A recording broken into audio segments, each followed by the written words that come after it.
Welcome to match number 6 of the CWI Women's Under-19 Rising Stars T20 Championship here at the Lara Cricket Academy. I'm Vidya Ramphal alongside Hamza Mohammed. It's Trinidad and Tobago versus Barbados. Match number 6. TNT have won the toss for the second time in this tournament, and yesterday they decided to bat first against the Leeward Islands. Well, this time around they've decided to bowl first against Barbados. So Barbados will be getting the first knock here on the pitch at the Lara Cricket Academy. Hamza Mohammed is beside me, and Hamza, that is an interesting decision. So 2 tosses won, 2 different decisions here today. What do you make of that particular decision? Well, good afternoon, Vidya, and good afternoon, everyone tuned in here to the Lara Cricket Academy.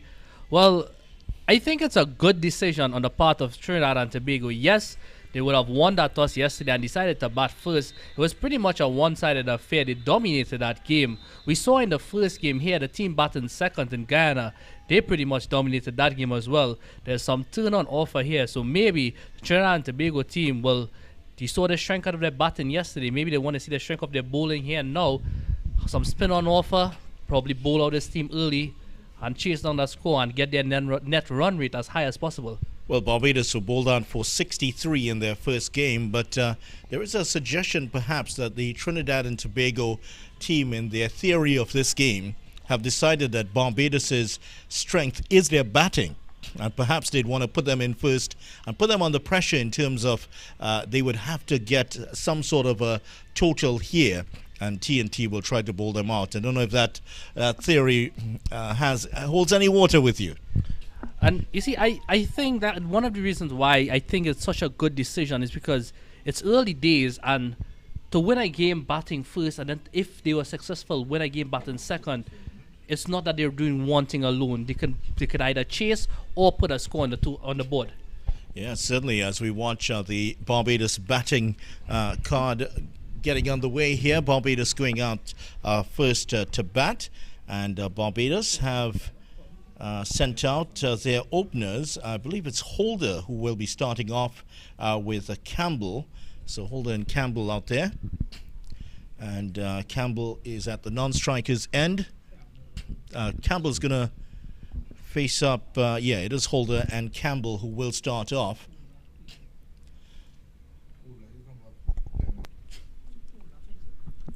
So Holder will face the first delivery, and here is the first delivery of the game. Janaba Joseph to bowl for Trinidad and Tobago. And Janaba Joseph, who made her debut with Trinidad and Tobago in that recent tournament in Guyana. So she is one of the bright sparks, the bright young stars here of this under-19 team. And Trinidad and Tobago's keeper, Shonelle Sao, scored a 50 yesterday. Very much concentration on her keeping duties. First runs of the match will be a wide, predictably. Candice Laborde, the umpire, along with Kashif Sandy out there. And certainly that's one of the features of the tournament so far. A lot of extras being conceded. Yeah, I think that's something all teams in this competition so far will definitely go back to the drawing boards with. See, Joseph, she's opting to be bowling here with a third man and a fine leg. Pleasant looking drive. First runs off the bat, and there will be 2 of them at least here. And Barbados getting underway with Holder picking up a double to start off. So 3 without loss in the first over. Barbados going with an unchanged squad from their first match. They lost to Guyana by 9 wickets. Bowman, Braffett, Callender, Campbell, Cumberbatch, Dean, Herbert Mayers, Holder, Halford, Howell and Wood are the players for Barbados today. Trinidad and Tobago making 1 change. Nice delivery here by Joseph. And the 1 change, Katrina Rubin, the batter, is out, and Amelia Khan is in. Amelia Khan also bowls for Trinidad and Tobago, right arm medium pacer. So that's an interesting development with Trinidad and Tobago taking out a batter and putting in an all-rounder who bowls, a bowling all-rounder. So that may just give you an idea of their tactics, that they seem to feel that the Barbados batting lineup will be something of a challenge. So they want to neutralize that with the extra bowler. Yeah, I think that's a good ploy here, especially with the opting to bowl first in this encounter. But it's a good start here from Joseph. You see, she's trying to go full. What it does with the support of the captain as well, they move that fine leg from the boundary for that delivery, and they push back a fielder on the mid-wicket boundary, so it allows her to bowl much more of a disciplined line there, Vidya.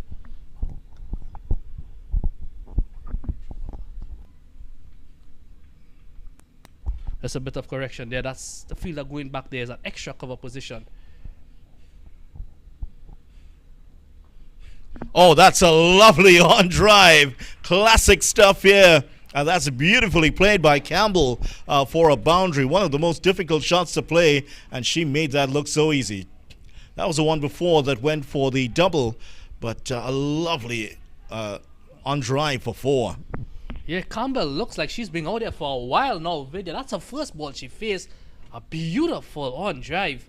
What a way to get her score in ticking. That's the first boundary of the inning so far.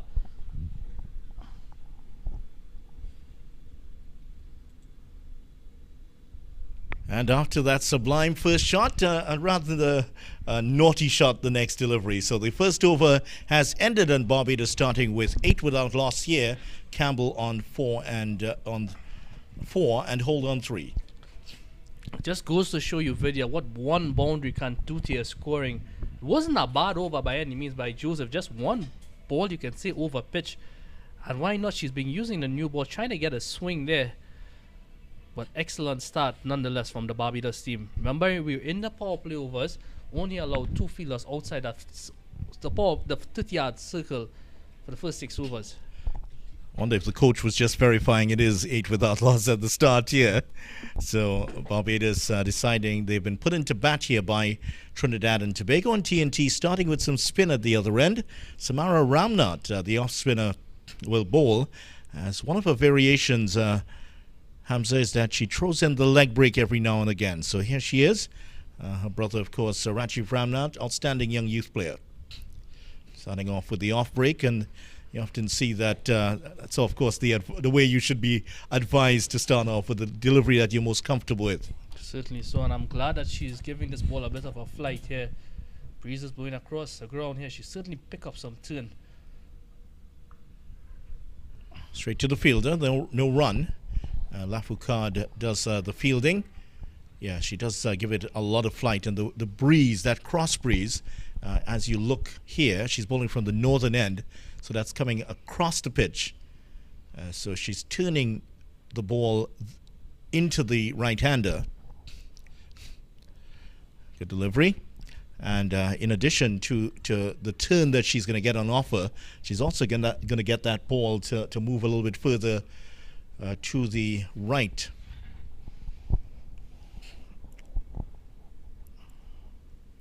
Coming down the track. Oh, almost a return catch. Not too far away from Ramnath, who moved across to it, but I think it would have dropped just in front of her. And that was first time we've seen the use of the feet here by Holder. Unable to take the catch.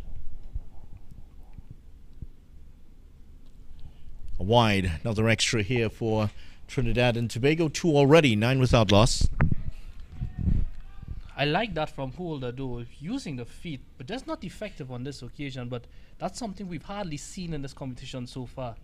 Well, I haven't seen it at all, except for 1 or 2 of the TNT batters, and that is great to see already.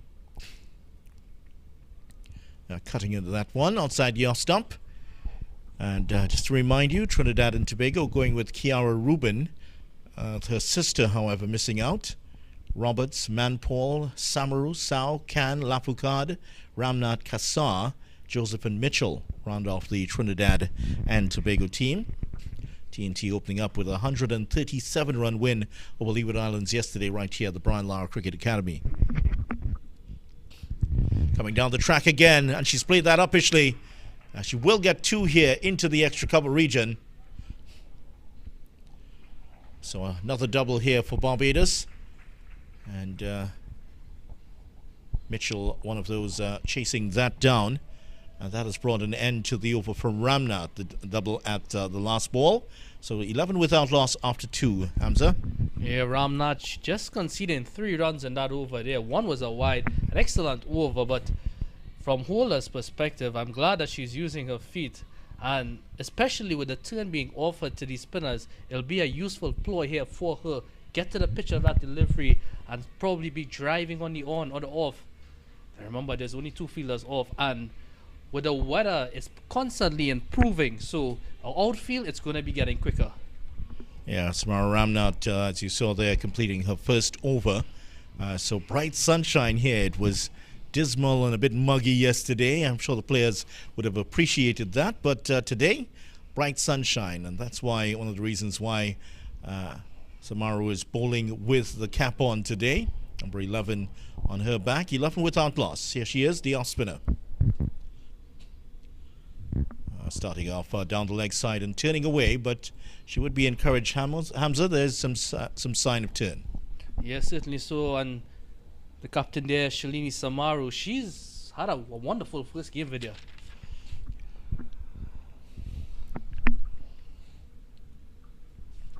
Yeah, she certainly did. She took 4 wickets of 2.1 overs yesterday, 2 maidens in there, and did not concede a run. That was in that previous match yesterday, in that 137-run victory. And she also scored 63. Well, that's the first run scored off her bowling in this one. It comes pretty early here. Well, that was a nice shot, nice little chip shot there again by Campbell. Just chipping it over the head of the bowler. Yeah, that's excellent batting there by both Campbell and Holder.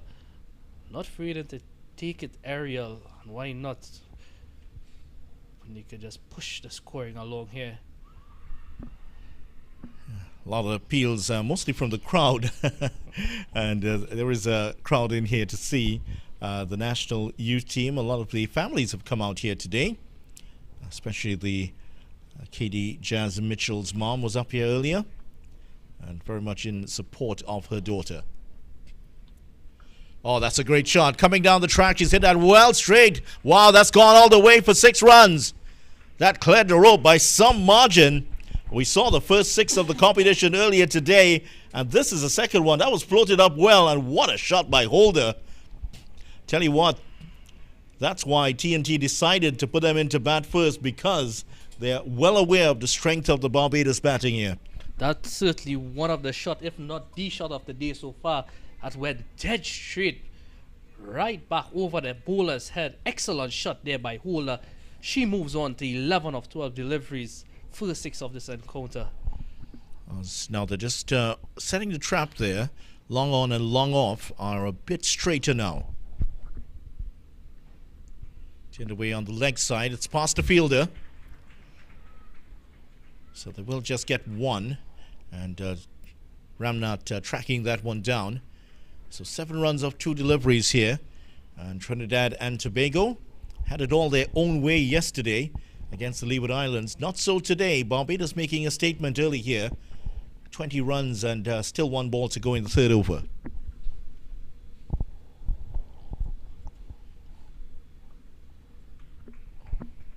Better end to the over here for Trinidad and Tobago, and Samaru, who didn't concede a run yesterday, has suddenly conceded 9 in 1 over here today. So it's a different complexion on the game. TNT are going to be in a battle here. Barbados 20 without loss after 3 overs. Yeah, certainly a good start by this Barbados pair here. They'll be looking to carry on. I'm sure that once at least one out of the 2 can carry on as close to that 20 over mark as possible, they'll be in for a good target here. Holder, she's on 12 of 13. Campbell just a runner ball 5. So Joseph would have started at the previous end, and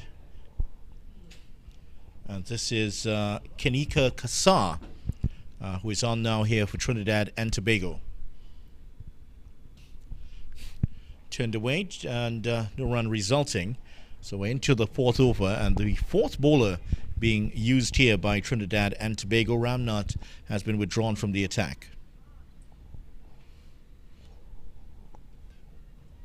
As we've seen there with that sling-like action of Kasai, immediately with that breeze blowing across the ground, she got a bit of movement into the right-handed batter.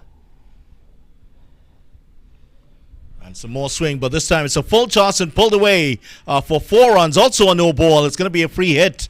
And Kasai just losing the plot a little bit there.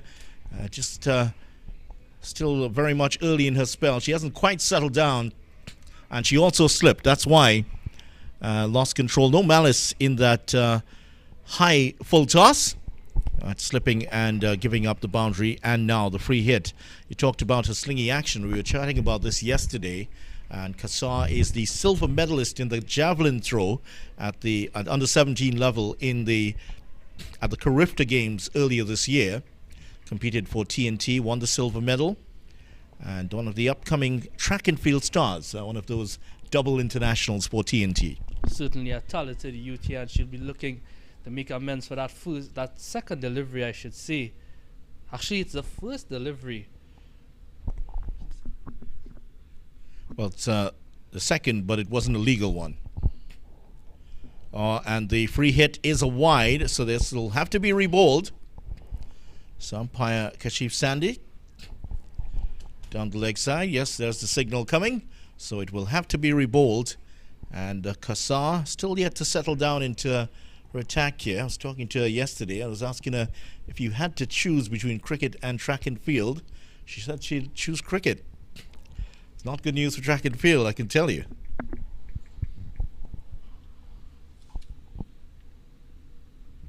Pulled away. This could go to the boundary again. Yes, it does. The free hit's gone for 4. So expensive 3-ball spell here for Trinidad and Tobago. Still a hint of movement again, but Holder equal to it. She's up to 12 off 13. Yeah, Kasai definitely getting that ball to move into the right-hander, but Holder, she's showing the kind of form she's in. Yeah, she's played that very well. Kanika Kasai, 43.07 meters. The Toku Tafak athlete threw the javelin at the Carifta Games earlier this year in getting the silver medal.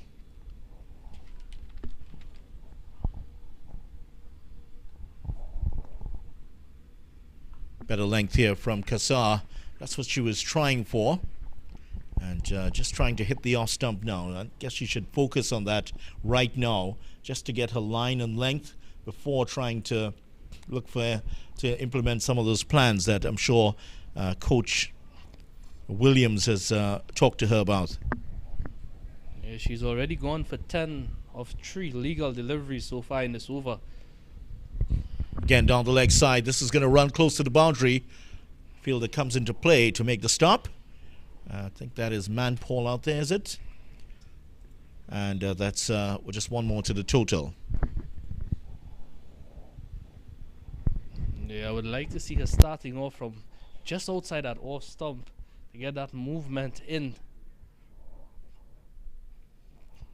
Probably getting the batter to drive, probably creating a false stroke. But as of now, Holder and Campbell, they're holding the end. More so Holder, she's raced at 21. Yeah, it's expensive over here from Kasai. 20 without loss.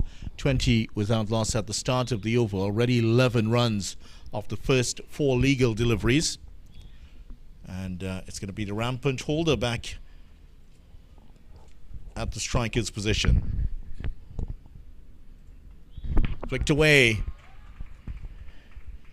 She's getting movement into the right-hander, but the problem is she's starting it so straight that these Barbadian batters, who are very strong on their legs, they're playing it away easily and just reaping runs at will.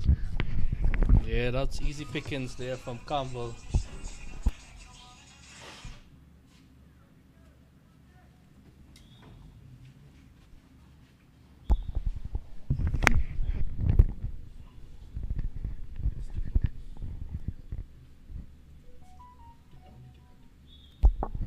Oh, another one. She hasn't quite settled and still getting some problems here, Kassar. And just getting some advice. Katie Jazz Mitchell just having a little talk with her. And Captain Samaru just having a little chat with her also. But she's getting that late movement, but the problem is it's just too far down the leg side. It's too straight at the batsman, so a lot of wides, and even when it's a legal delivery, it is being played away off the legs for runs.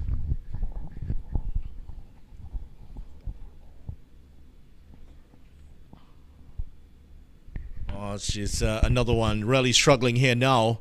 This is where the captain has to come over and have a little talk with her, and just looking at Samaru is now going to come over and have a long distance chat, and just to compare that to what we saw in the earlier game when the Guyana captain was in action, Ashmini Munisa. She would have already come across, had a hand over the shoulder of the bowler, give her some encouragement, and go on with her business. I wonder if Kassar could come from around the wicket here, try to use her angle from around the wicket, but also get somewhat like a reverse swing into the right-hander. But as of now, she's staying over the wicket. Good delivery. That's more like where she wants to be. And finally, the over has come to an end. 34 without loss. 14 runs off that over. Maybe a little bit downbeat at the moment, but this is where her teammates have to help to pick her up. And a few of them have gone over to her and had a little chat, so that's good, encouraging signs. Yeah, certainly. Kassar is certainly a big part of this Trinidad to be on the 19 team. Two of the photographers here doing the business of recording the images for the day's play. Yeah, that's not a bazooka, in case you were looking at that. That's one of the instruments that they use. I forgot the real name of it, but it's just used by the cameraman to stabilize the shot. But these cameras, as it's going to be Ramnath back on the attack for his second over. Oh, that's a good delivery. It's beaten the keeper. And it's gone away for byes here. It was a really good delivery, turning sharply, and the batter not equal to it. Also missed the off stump from Ramnath. Just goes to show the point we were making earlier with this strong breeze blowing across the ground, and she will get some turn here. That was some extra bounce as well, beating everything in the end.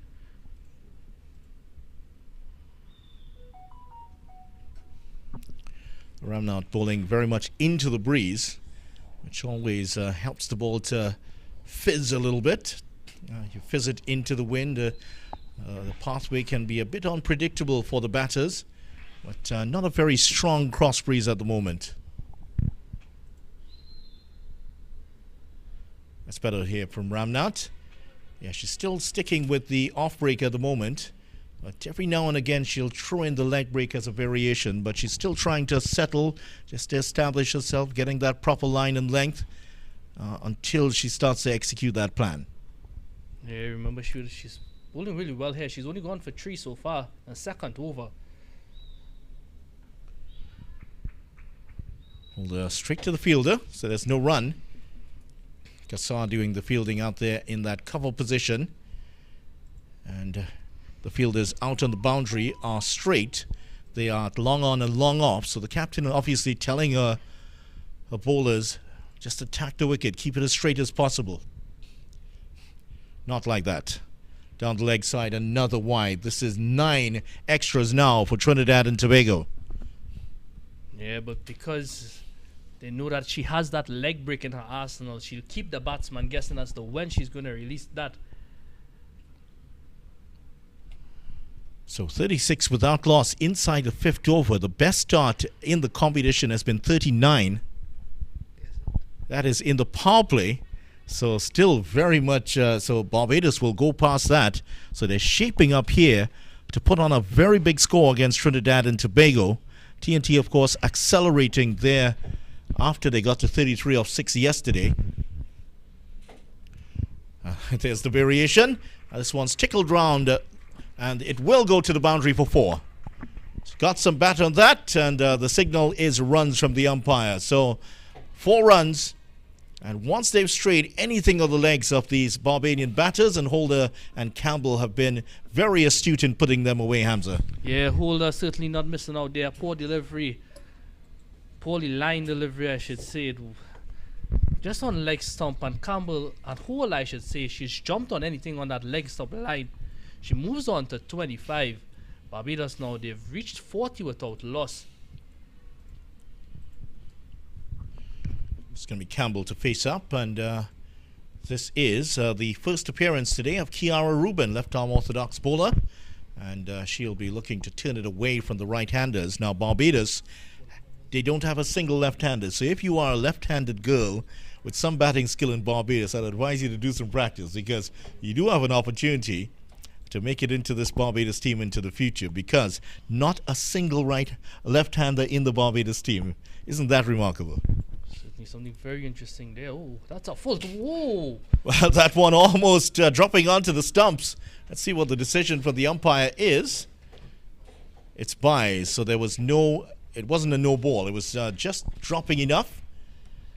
You could see that smile on the face there, as though she know that the batsman missed out. It was a poor delivery. She got away there, and the smile it gave it away, Vidyard. But the ball went almost in slow motion, though. Yeah, she gives it a lot of air. She's not the fastest through the air, Lara Rubin. Down the leg side, swept away 4. Can't bowl there in that direction to this batter, because she's going to put it away every day. Holder picking up another boundary. Yeah, bad delivery there. That's a full toss. Easy for Holder. Holder's in some form right now. It hasn't been the best display of bowling here from Trinidad and Tobago, but take nothing away from this Barbados opening batting lineup. They have already gone past the best opening sequence in the first 6 overs for the tournament, so they're shaping up to put on a really big score here, and Trinidad and Tobago might have to chase a score of some magnitude to win this game. Swept away again. There's a fielder out there this time in that square leg position, so it's only going to be 1. So the plan has been here for Trinidad and Tobago to bowl as straight as possible to attack the stumps, but the bowlers have not been able to follow the instructions, and as a result, plan B has had to come into place. Backward square leg now in place for the left-arm orthodox bowler Lara Rubin.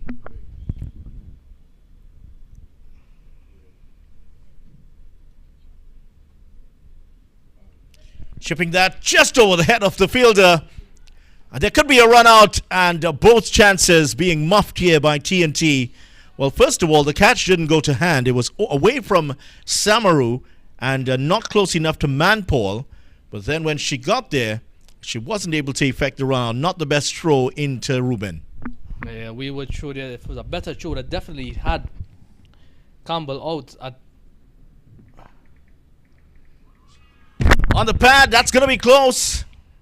Well, the umpire says no way. That's going to be interesting to see where this goes. Most likely down the leg side. It's left arm round the wicket, of course. It's, well, I was in front of just outside the off stump, I think. That's where umpire Sandy would be saying. They go for 1 and a fumble and a misfield. TNT under pressure here, and it's starting to show now. Errors cropping up in the field here. And Samaru not happy, waving her arms around as Trinidad and Tobago try to regain their composure.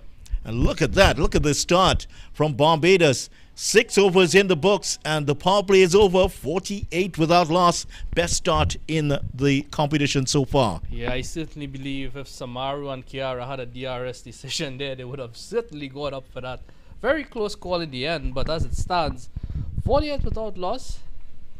Not the start the Trinidad and Tobago would have been looking for, especially inserting this Barbados team to bat first. So it's going to be Samaru to bowl once again. Outstanding day yesterday, but 9 runs off her first over. Umpire Candice Laborde just signaling the end of the power play. And, well, saw something like scaffolding in there, those two gentlemen. They've come off the scaffolding apparently, so just taking a break from work. Maybe doing some painting in there. What do you think? They must stop to take a look at a cricket video. Good game going on here so far. Well, I'm sure cricket could get even Michelangelo away from the Sistine Chapel while he's doing his painting. Well, for Samaru here, she's going to have a bit more protection now. Has a long on, long off.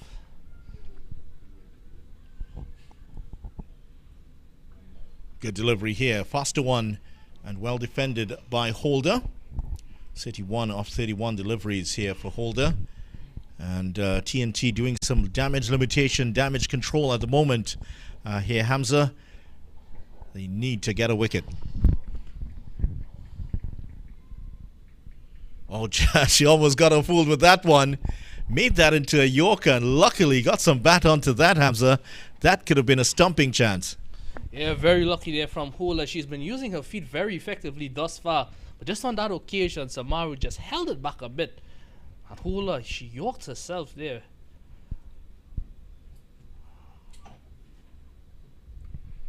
We'll get a single this time, bisecting the two fielders who got in each other's way. Lafuka, oh, there could be a run out here. I think she's gone. Yes, she is. Went for the second run, and Trinidad and Tobago break the partnership with a run out here. And that's what happened. The two fielders getting in each other's way. Lafuka, look at this throw. Not the best of throws, but she got a running in, and the dangerous Campbell is gone. Run out.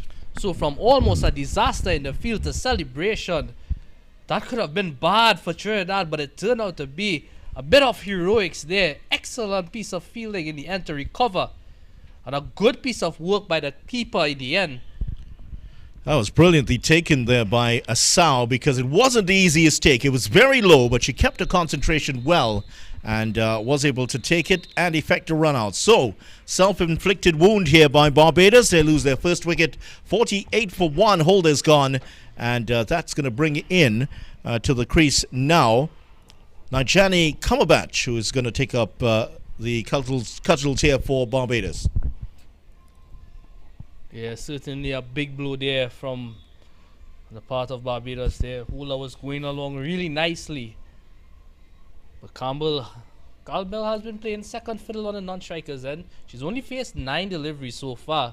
She's on 7, but Barbados will be looking. She could be the one to carry on here with Cumberbatch. Build a partnership, and you can never tell what this total will be like. Be hoping it'll be a big one for Trinidad to chase in the second innings. So how they recover from the loss of this first wicket. Campbell, Holder, obviously one of the better batters on the Barbados under-19 team here. And credit to Lafuka. She and Ramnath got in each other's way. No run this time. They got in each other's way, but Lafuka really recovered from that. I think she might have some potential as a hurdler. She got over Ramnath very quickly, and a powerful throw, and that was the key to that dismissal. It's that straight to the fielder. This could be the second wicket. It is. And Cumberbatch's day lasts only 2 balls. And it has completely turned around here. And Cumberbatch gone. Caught at mid-off without scoring. So Barbados now, they've lost 2 wickets in the space of 3 deliveries there. Certainly the turnaround that Trinidad and Tobago will be wanted as soon as the power play overs come. Success here for the Trinidad and Tobago team.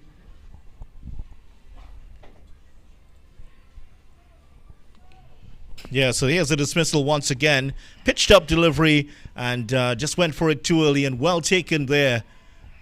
That is in that mid-off position, and big celebrations. Look at it. They really enjoyed themselves there, Trinidad and Tobago. And that is the end of Cumberbatch. So Samaru claims her 5th wicket of the tournament. Yeah, excellent recovery there from Samaru. Remember, she went for 9 runs in that first over. A second over, only conceded 1 run. They got a run out and a big wicket there. So 7 overs gone, and from 48 without loss, it's now 49 for 2 at the end of the 7th over. So a remarkable turnaround there for TNT. But Barbados still very much ahead of the game here. Ruben continues, full toss. Straight to the fielder. And that has brought Calendar, a shabby Calendar, to the crease at this time. What I can tell you, Vidya, is some of those looping full toss can be some of the hardest deliveries to get away as well.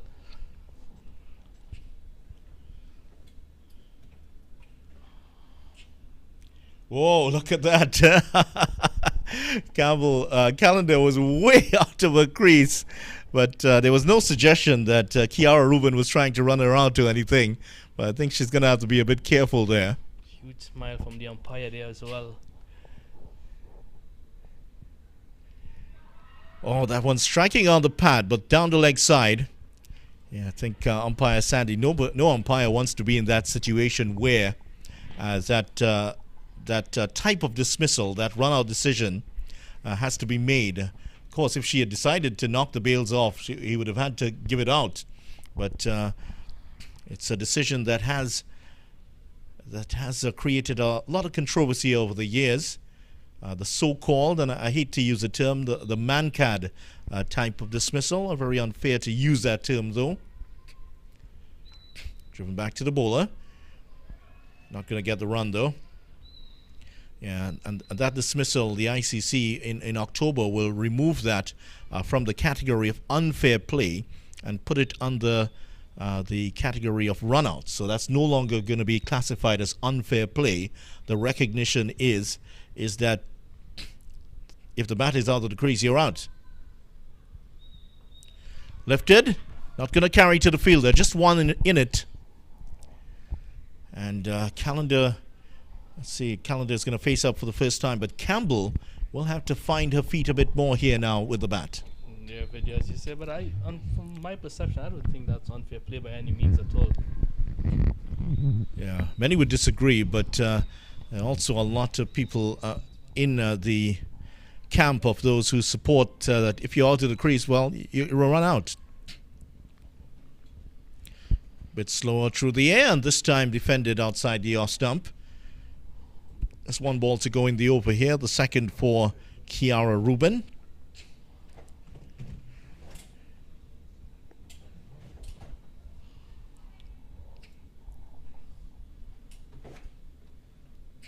Another good delivery here from the left armour, and that brings an end to the over. So Barbados, after racing away to 48 without loss at the end of 6 overs, now after 8 overs are 50 for 2.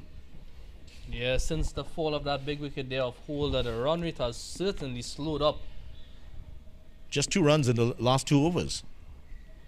Yeah, losing those 2 quick wickets there. Cumberbatch for North and Holder for 32.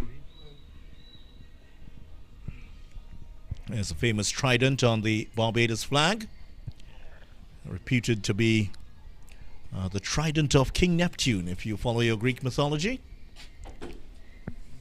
Greek mythology has, of course, gotten much more of a revival in interest over the last 10 years with the release of several movies and books around incorporating Greek mythology.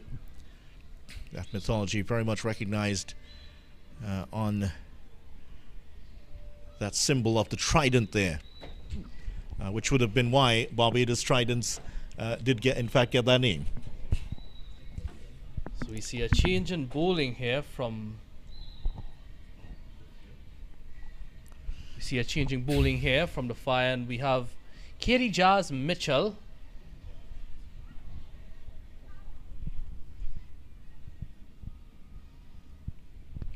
Yeah, so Katie Jazz Mitchell from the Presal area. And her mom was up here a little bit earlier, just chatting with us. She is coming in from the southern end of the ground.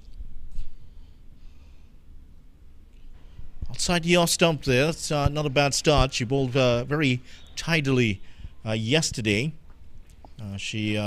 Potential was first spotted in Presal. And on the saw, well, she hits the ball well, she bowls well. Started off with the Presal club. She was training with... the young boys in the area until she was 12, then picked up with the Achievers Club. Lifted over the cover region. Just going to be one this time. Little fumble in the outfield, but that's not going to harm scoring at all. Katie Jazz Mitchell training with boys on until her teenage, and then joining Achievers, and Winston Trumpet, her current coach at the Achievers Club. Sure, he as well as her family very proud to see her out there for Trinidad and Tobago. Yeah, she certainly has a nice action here, and she starts well so far.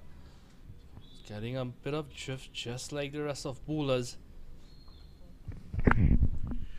Straight to Samaru. Trinidad and Tobago played the Leewards yesterday. Barbados today, of course.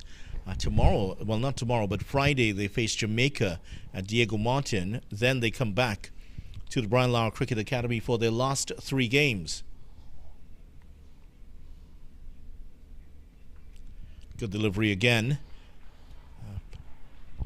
Pun certainly intended. Katie Jazz is on song at the moment.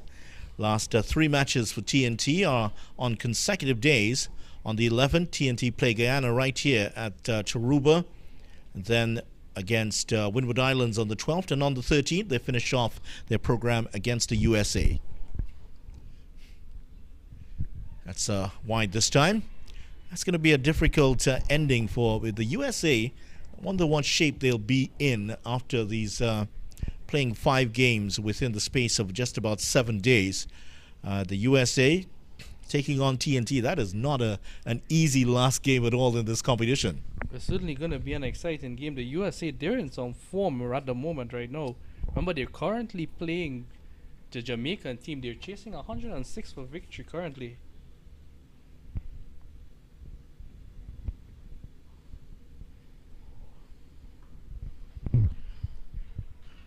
Nicely stopped in a follow through. And as for Barbados, they lost to Guyana in a tight battle here with TNT. They will face the USA on Friday right here. And their last 3 matches. On the 9th, they face Windward Islands at Diego Martin. And then again at Diego Martin, they face the Leewards on the 11th and finish off against Jamaica here in Tarouba. Another good delivery and a nice tidy over here from Mitchell. None for 2 after the first one. And after 9 overs, the Barbados women's under-19 team are 52 for 2. Excellent start there from Mitchell, just conceding those 2 deliveries. Sorry, those 2 runs, I should say, of that first over. Remember the Barbados team, they were racing along after that power play overs. They've only gotten 4 runs in the other 3 overs their video.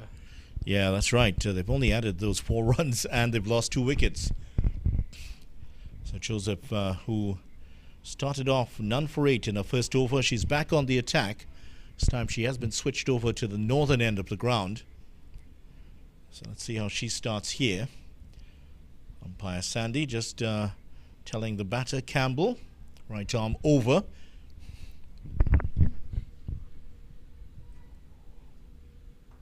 Driven just past the skipper, well, just past the fielder, and Katie Jazz has to do the fielding. 1 more to the total. Yeah, it's Trinidad and Tobago and Barbados. Barbados certainly the dominant team at senior women's level here in the Caribbean, Hamza. They picked up the title in the 50 overs recently in Guyana. Lost out on that T20 Blaze title though. Oh, that was hit like a rocket. That's 4 runs. Canada coming off the mark with a really great pull shot. Yeah, just short there and pulled away. That was hammered to the boundary. But a poor delivery there. That's a really good shot. Short ball from Joseph, and Campbell onto that in a flash. Yeah, I mentioned that the Barbados senior team lost the T20 Blaze title, which they had won in 2019, to Jamaica. Jamaica winning that title this year. They did, however, go on to win the Super 50 and in 2022. Just a week and a half or so ago, just about 2 weeks. Good delivery here again by Joseph. And they got a little help I think Barbados, Trinidad and Tobago defeated Barbados in the T20 Blaze, and Jamaica going on to win that title. So thank you. You're welcome, Jamaica.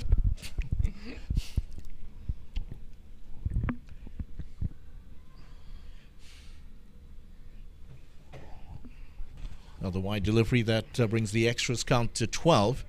But Barbados certainly are the dominant team among the women players in the region. You look at the contract situation, the West Indies, the Cricket West Indies announcing their contracts, and there were 5 Barbados women in that list of players last week. Yeah, the Bajans, they certainly take their cricket seriously, and we could see an example is the West Indies team as well. Remember, at one point in time, we had 8 Bajans playing in the 11 just recently. Well, in women's cricket, 5 Barbados players in that list of contracted players. Deandra Dotted, one of the outstanding players in the world. She and Hayley Matthews, world-class players. Hayley Matthews taking over as the captain of the Barbados women's team.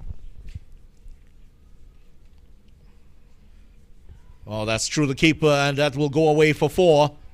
And Chanel Sao just getting up a bit too early. That one kept a bit low, but you have to take those at this level. Let's see what happens here, Hamza.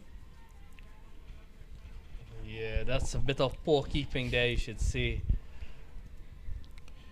Yeah, it's regulation. You can't allow those to get past you. Especially when you've already built up so much pressure in the past few overs. Well, Barbados currently have, outside of Dottin and Matthews, Shakira Selman, Aliyah Alleyne, and Shamilia Connell on that list of contracted players for the West Indies. Oh, just looking for the Yorker, but well defended there by Calendar, excuse me. And the over has come to an end. At the end of 10 overs, Barbados are 62 for 2, and 10 runs coming off that over. And Hamza at 6.2. Time for the water break here. Just to run through that quickly before we go to the break. Barbados running away at 48 without loss, but the run out of Holder, and then Cumberbatch playing an ill-advised drive straight into the hands of Samaru. That certainly has turned things around. Since then, outside of that 10 runs in the last over, it's been 14 runs scored in the last 4 overs. Yeah, Campbell, she's still there. She's on 10 of 18 so far. Calendar 4 of 9, but Campbell, she's seen everything out there, so they'll be hoping that she could carry along well later in the second half, probably up the ante a bit there. Well, we're going to take a bit of some drinks ourselves here. We'll be back at you in a few minutes.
So Barbados, after racing away to 48 without loss after 6 overs, and now 62 for 2 after the loss of 2 quick wickets in the 7th over.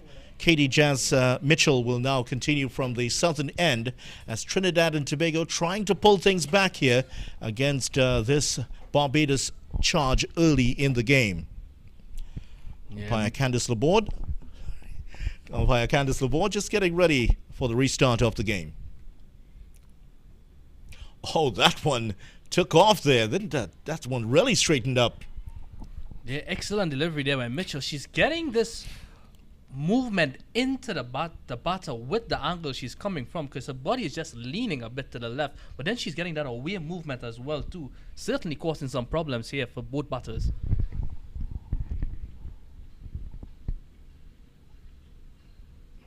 And again, some more movement and a stumping attempt there. Campbell was well within her crease, but Katie Jazz Mitchell with this action is getting some life in the pitch here. And she's played a big part in this slowing down of the Barbados scoring rate. She has bowled well since she's come on. In the 8 deliveries, just conceding 2 runs so far. Again, just shaping away from the batter.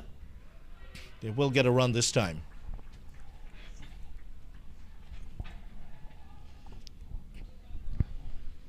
Well, that's a no ball there.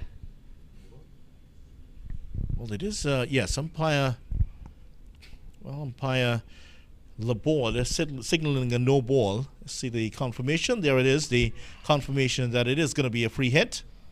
And the batters did change over, so they can adjust the field here for the free hit. We saw earlier the no ball did not cause any trouble to the scorecard. So let's see what Campbell can do here. She's been out there for a long time now. Swept away, and that's beaten the fielder. It's gone for 4. That's what she can do. Picking up a boundary, and that was ill-directed there by Mitchell. And that was put away well by Campbell. Yeah, valiant effort in the field there, but that ball was swept away hard. Excellent shot there, but a poor delivery to follow up that no ball there. She's been bowling excellently up until those last 2 deliveries there, is Mitchell. Correction, Callender getting out the sweep shot. She had that excellent pull shot earlier in her innings, so she's raced on to 9 of 8 deliveries. And the Barbados batting here looking very ominous. And the fact that Guyana were able to keep them down to 60 odd, that might be a bit of an aberration when we look at the end of the tournament in terms of the scores that Barbados will produce.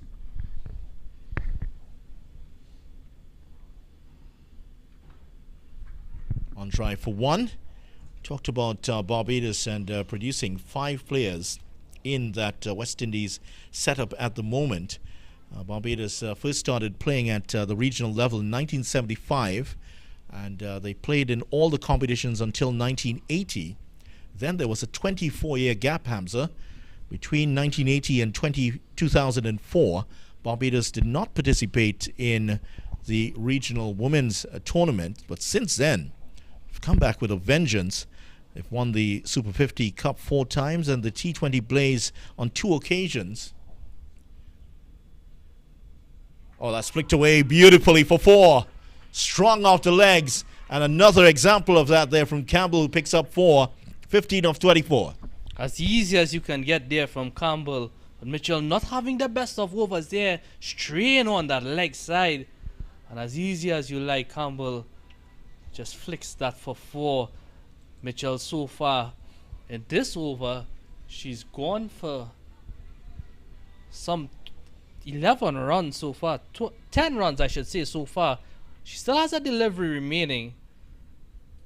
So let's see what she can do here. Campbell just checking her field properly. Probably they're getting a go here after this water break. Maybe that was the word from the camp there, video. Deep cover in place for Campbell. Playing off the back foot back to the bowler. That's the end of the over. At the end of 11, and not a great return here. 13 runs off the over, and Barbados end the 11th over at 75 for 2.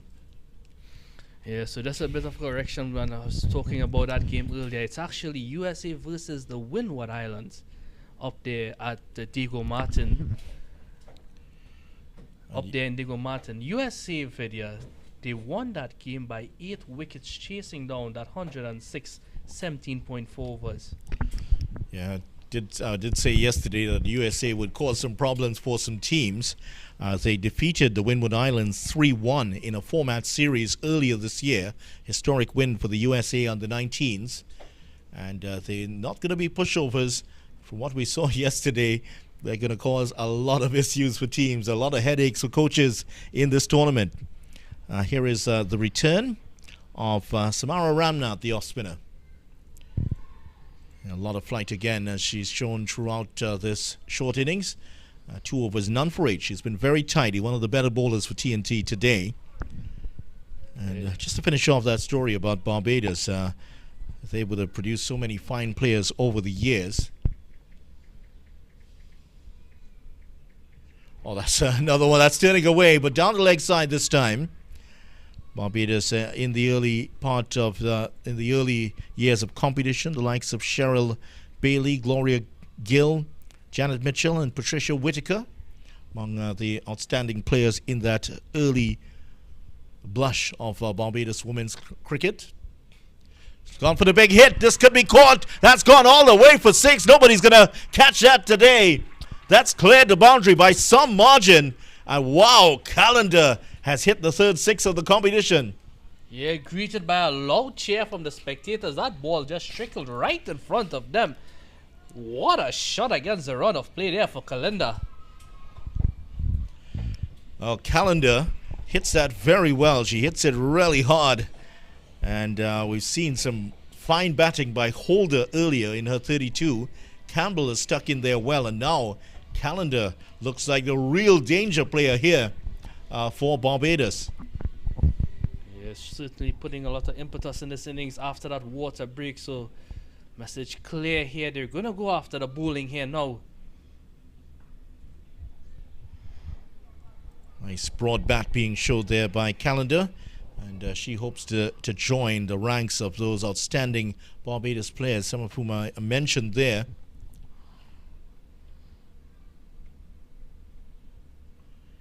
Well played again.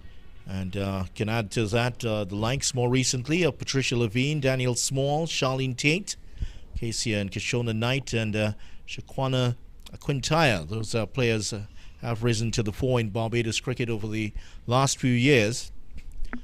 So Barbados cricket experiencing a revival in terms of women's cricket. That's down the leg side and well played again. A chase on here. That could be too easily. That's taken. Well, she got the stumps down, but the batter was comfortably in. Leg byes is a signal. Yeah, I'm not drifting a lot on that occasion there. You see how she's getting a bit of encouragement. Not the best of overs. It's been a bit all over the place in that over there, but the Barbados team now, they've moved on to 83 for 2. We have 8 overs remaining here. They're certainly looking to push as close to that 140 mark as if possible, video. Yeah, they certainly would want to get to that. Remember Trinidad and Tobago scoring 164 in their previous game for 2 against decidedly a weaker bowling attack. Ramnath completing 3 overs. Joseph bowling 2. Samaru has bowled 2 before this one, so this will be her 3rd over. Kassar's just bowled a 1 over. Ruben has bowled a couple, as well as Mitchell bowling 2. So Samaru 1 for 9 in the 2 overs. And they're going to have to break this partnership. Not cleanly taken, but that opening partnership, 49 runs. This one has already added 34 runs. Yeah, remember in that, Samara would have gotten that 9 runs because she conceded in that first over. Second over, there were 2 wickets that changed the entire complexion of the game up until that last over there. And that was the opening partnership you were talking about, Vidya. That she got that run out, and then there was that that return catch. Well, actually, it's caught at mid-off.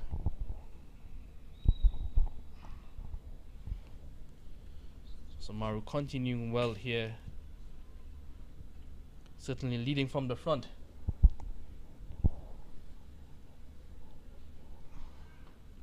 Full toss will get one. Anything straight, Campbell's pouncing onto that. She hasn't quite worked out her technique of playing those deliveries outside the off stump, spinning into her. But, of course, every time you're out there, you get the opportunity to work on your technique to improve in match situations.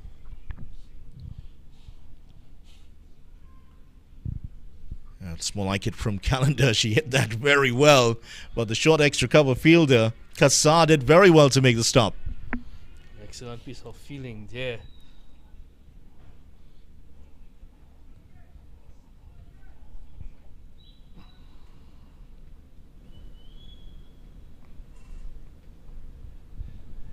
Yeah, see, look at the difference here. She's coming forward to the ball and just driving that one pleasantly. Kassar is in that position where she's able to at least defend those balls to prevent any run scoring. A bit more turn on this one, a little bit slower through the air, and defeats Calendar. End of the over. A nice tidy one from Samaru, just 2 runs off it, and Barbados have moved on to 84 for 2. The scoring rate has declined here for Barbados, but they're still, I think, in a healthy position. Yeah, certainly so. Just 7 overs remaining there. Well, what's key to this as well is that they still have 8 wickets in hand, so they can look to push on the scoring. Probably they'll be looking for these 2 batters, probably just a batter over or 2 again before accelerating with those last 5 overs remaining. Current run rate is 6.63, so at that rate, they should get somewhere in the region of 130. But I think given the start that they had, 150, 160 was definitely on the cards. So credit here to Kelvin Williams' team of pulling things back. And Samaru just pulling the strings there. And it really started to, the pressure started to build with a very good couple of overs by Mitchell. But the water break has done TNT no favors, has it? Well, she's the challenge here that Ruben has presented with the lack of pace with the slow left armers is that you have to manufacture all the pace to get the ball off the square. There's 4 fielders on the boundary waiting for that lofted shot as well. And there's one of those lofted shots. It's not going to carry to hand. Samaru did her level best to try to get to it, but a mistimed pull shot there by Campbell, and luckily for her, she survives. Yeah, because it's so slow, you have to manufacture that bat speed.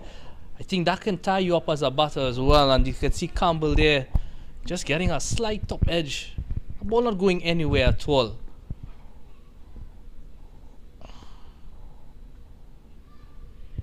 That one peeling off the edge.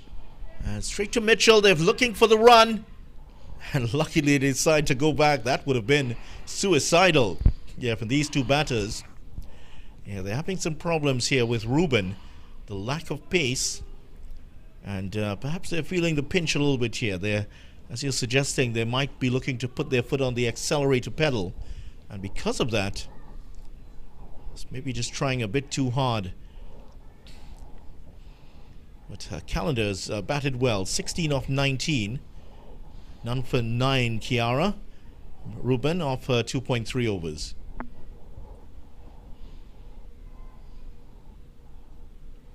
Almost played on. Wow, that one was played into the base of her pads and almost going on to the stumps. Wow, very close. She's really causing a lot of problems there in this over, and again, it's because of that lack of pace.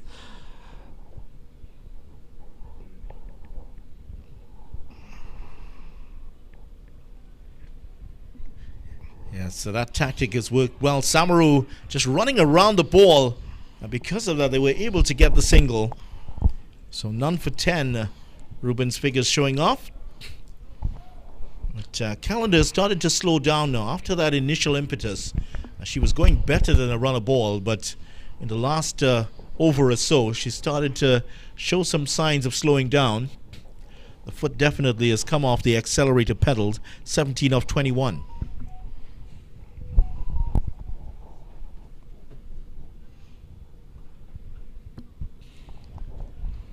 Good over here so far from Ruben, and her figures looking very tidy after 3 overs, none for 10, and just 2 runs coming off that over, exactly what the Trinidad and Tobago team would have needed. Yeah, what she did excellently in that over there. She landed all 6 deliveries almost in that same spot, just outside that off stump. She was getting a bit of drift into the right-handed batter and caused a lot of problems there.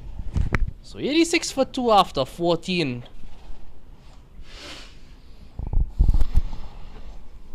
Ten over from here, which is not out of the reach at all, can carry them to 146. But key for this Barbados team is that they still have 8 wickets in hand. So you'll expect that acceleration to happen sooner rather than later.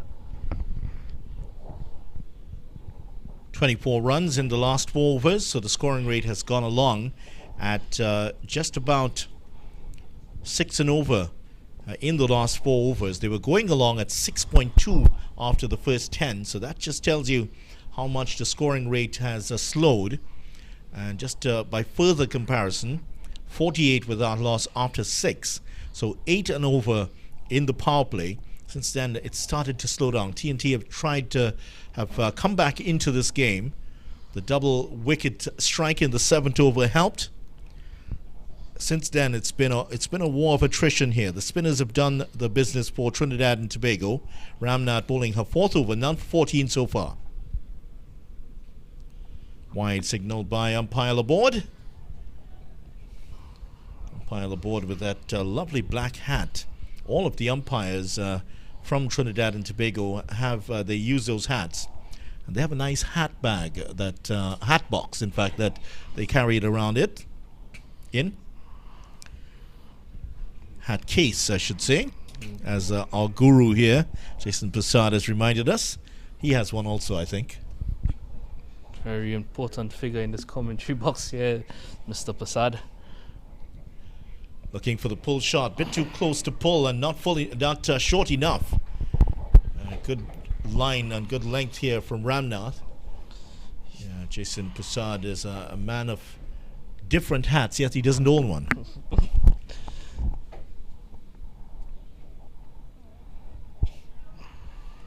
Could be a chance at a run out here. Lafoucard perhaps a bit lower with the throw, and Campbell could have been in some problems, but she got there safely. 88 for 2.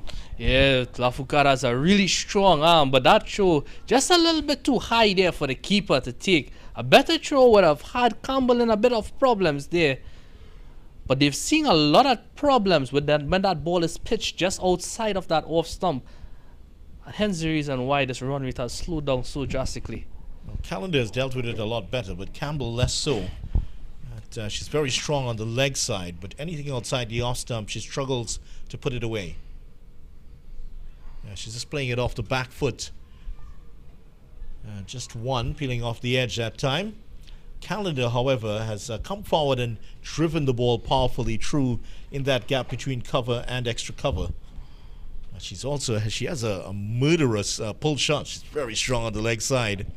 Love to see a bit more Callender throughout this tournament.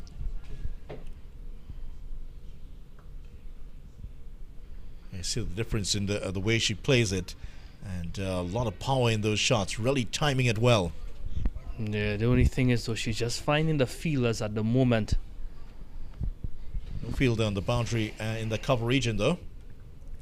Better delivery, and that's a good one there from Ramnath to end off the over and end off her spell. None for 17, and she has been quite tidy in a game where Barbados have gone along at 5.93 so far in the innings. She has kept it down to just 17 runs in 4 overs. Excellent spell. Yeah, just going at 4.25 there is Ramnath. Excellent delivery as well to cap off that spell.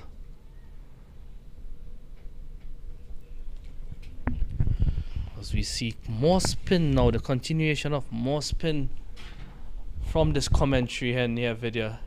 Yeah, it's going to be Ruben to end off her spell. None for 10.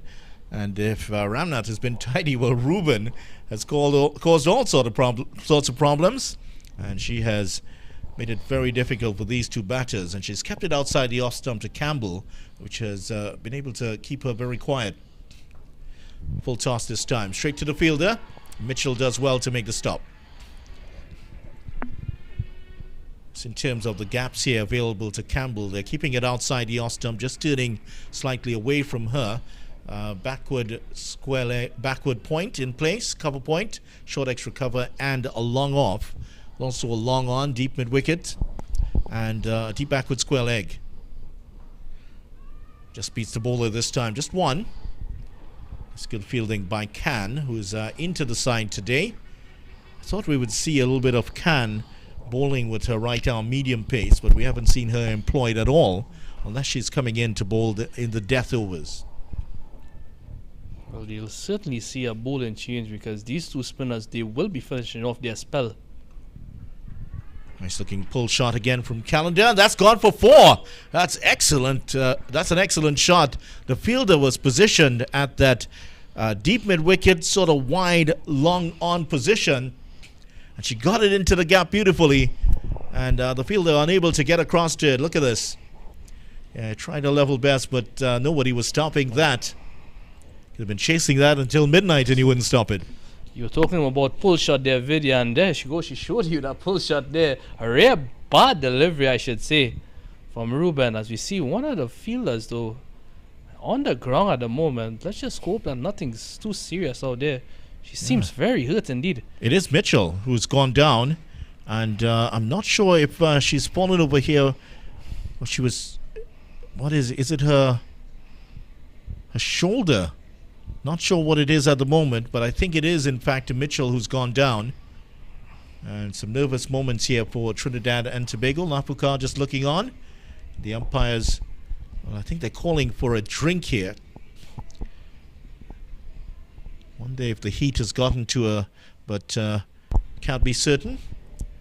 They are bringing over, Roberts is bringing over some water here for KD Jazz Mitchell.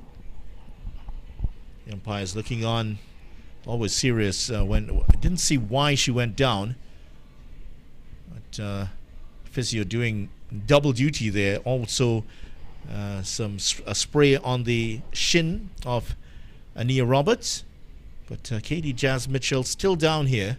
I think she is sitting up, so that's an encouraging sign here, Hamza. Certainly so. She's really in a bit of discomfort here, and Vidya, you would have known you was out there for the toss. The place is extremely hot out there. Muy caliente. One of the Spanish-speaking watchers here were telling us coming up the corridor. Say muy caliente. I heard a word like cerveza, but I don't know what that means. I do know what it means, but I think that's what they were asking for. Well, some concerning signs here. It looks like they're calling for the stretcher now. Yeah, I'm not sure if it is a case of where perhaps a little bit of dehydration. She's heading on.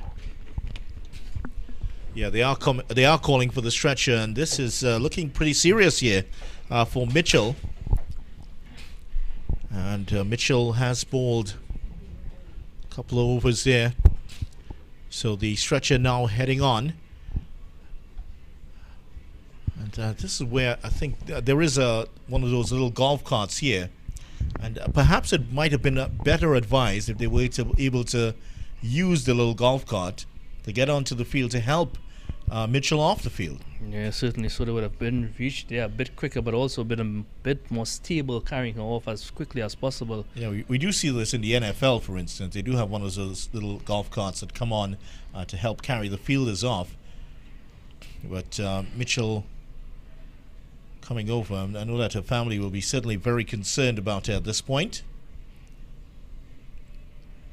Initially, we felt that she looked like she was recovering. She had sat up. She was looking as though perhaps she was going to get up. But then suddenly, the officials have decided, the medical officials have decided that they will err on the side of caution and have her taken off to seek some treatment here. So Trinidad and Tobago had started to pull things back now. Might lose one of their bowling options here. So that's, of course, is the least of their concerns. They would be hoping that she will be in good condition to continue in this tournament. certainly not a sight you wish to see on any sporting arena, Vidya. So we hope that she recovers as soon as possible here, and we could see much more of her in this competition. So there will be a substitute on. The three substitutes today: Katrina Rubin, who's out of the side today, Ariane Neves and Zakia Harilal, as they were seeing Katie Jazz Mitchell taken off the field by the medical staff. And we are hoping that she will be fine to continue in this competition. There is an ambulance here, and the medical staff are positioned for this tournament, so they were able to respond quickly to the call to have her taken off. So 94 for 2, 15.3 overs gone.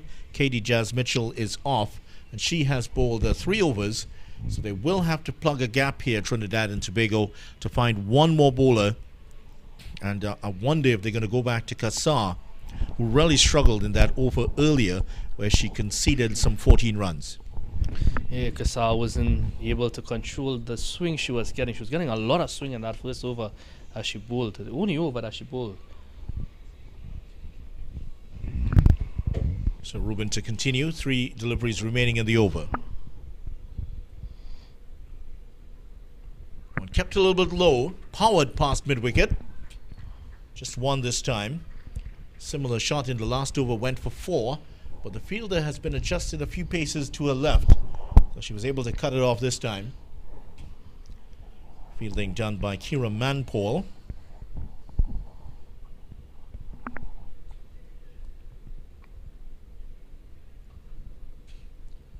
Samaru is there this time and makes the stop at mid-wicket. Applause from the bowler. Yeah, deserved applause there, but captain leading from the front. Excellent piece of fielding there. She does cut a tiny figure, doesn't she, Rubin? Chipped. Fielder's coming across to it. Can't reach it. And Kassar, we spoke about there. Remains to be seen if we'll see her ball later, but another tidy over here from Kiara Rubin, and her spell has come to an end. None for 17. So very similar to what we've seen from Ramnath, and the 2 spinners have been very tidy. It's the medium pacers that have been punished here by the Barbados under-19 women's team. Yeah, the Trinidad and Tobago team, they'll be pleased with both their spinners just conceding 4.25 runs, the economy rate. Excellent stuff there by the spinners. 47 runs now, the partnership between Campbell and Callender. And this has been a good partnership from these two. And now we're going to see, is this, didn't quite get the number. Might be, yes, I think that is Amelia Khan. We talked about her earlier as possibly bowling in the death overs, and here she is.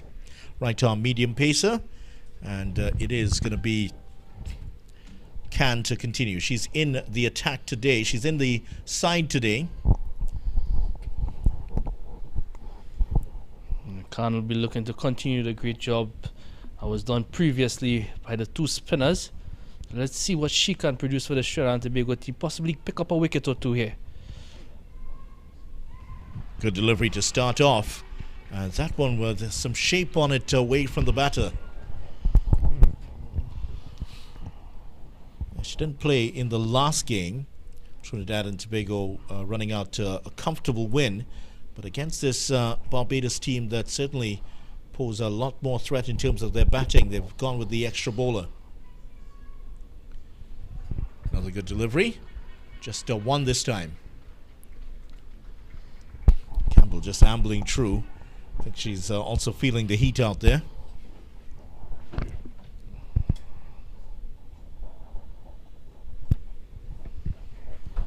Very hot afternoon. Hamza, is that a trickle of sweat I see on your brow there? You're sitting in the air conditioning. Yeah, it's really hot. I was out there with you as well. It seems like that sweat remained on me. But anyways, the fielder's out there, the team is out there. Powered away this time by Callender. Just 1 in it. TNT have done well in the last couple of overs as they have not given away those boundary balls. So they've kept it a bit tighter in the last couple of overs.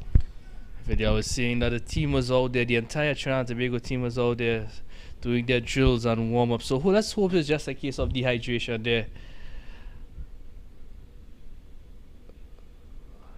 Hit straight, just to the right of Samaru, and one will be added to the total. And Campbell, who's hit a couple of deliveries just away from the fielders. That one was very, very close. It looked for a moment that Samaru would have the chance to get across to make the catch. A good start here from Khan so far. She's only going for those 3 runs.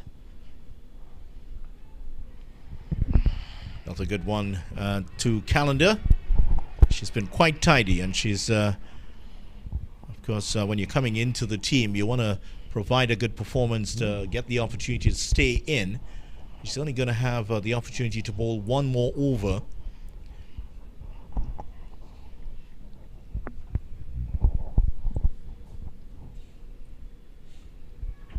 Driven away, squared the wicket. This should be 2. And Calendar gets 2 quite comfortably. That is the 100 up for Barbados under-19 women's team. The 100 coming up in the 17th over. So a ripple of applause below us, where the Barbados team is stationed, and 2 batters just touched the gloves. And that is also the partnership has now gone up to 53. So video 101 for 2, 17 overs, 3 overs remaining. Campbell 23 of 38, Calendar 26 of 32. Clearly they've been out there for a very long time. The partnership 53 of 61 deliveries so far. 3 overs remaining here, 130 to 140 on the cards even. Remember, they still have 8 wickets in hand. Something very important, should add. Wondering how much the bowling of Khan was on the cards in terms of her. Was she on the original plan? I'm sure she was, because she's known to be a bowler for this Trinidad and Tobago team. But with the loss of Mitchell, who I think had at least 1 over remaining, Trinidad and Tobago have been forced to make a change here. Now we're going to see Joseph come back into the attack with 3 overs to go.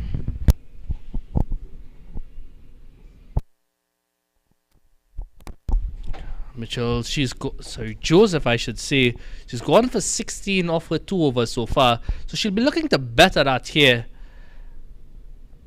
And hopefully try and break this partnership. From Barbados' perspective, they'll be hoping that Campbell and Calendar could probably step up a bit here and raise the run rate. Yeah, she missed out there, Campbell. That's she should have been able to put that one away. She's done that all the way through. So we're in the 18th over, and here's how this one happened.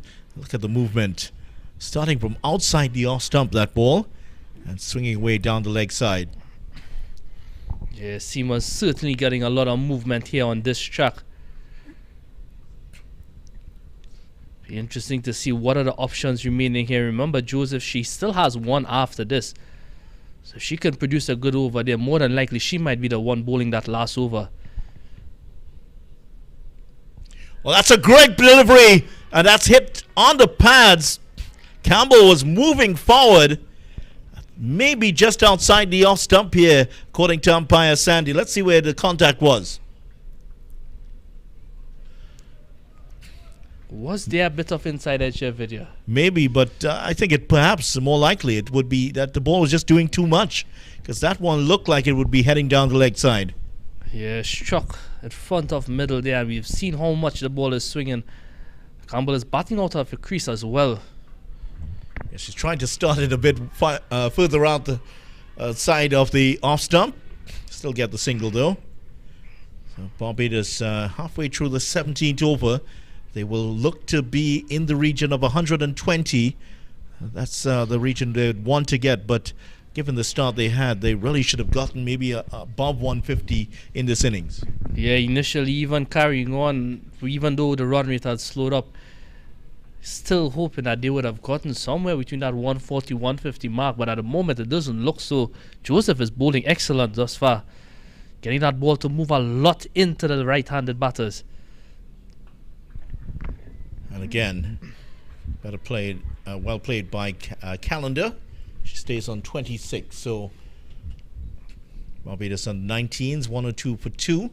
So I think with this combination, with Joseph in her third over, she's bowling over number 18. 19 will be bowled by Khan, and then Joseph will be back on for the last over.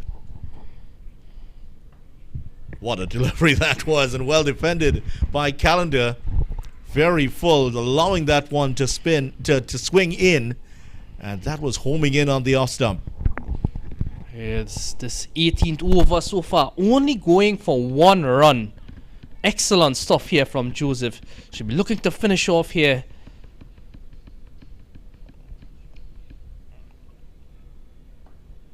Nice on drive, very full. Read it very well, and that's a 1 to the total. So an excellent 18th over, just 2 runs off it.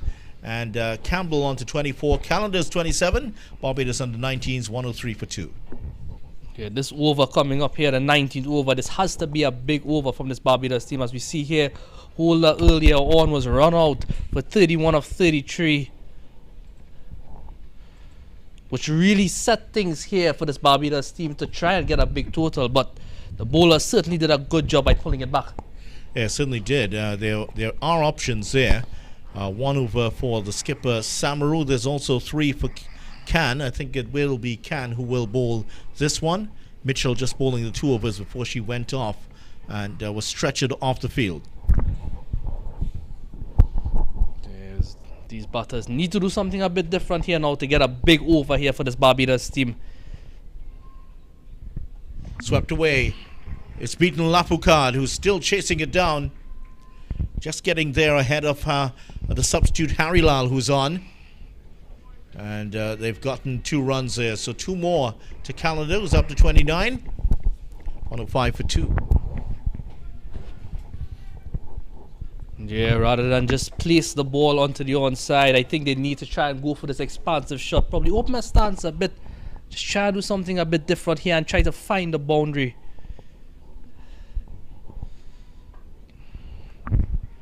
Driven straight.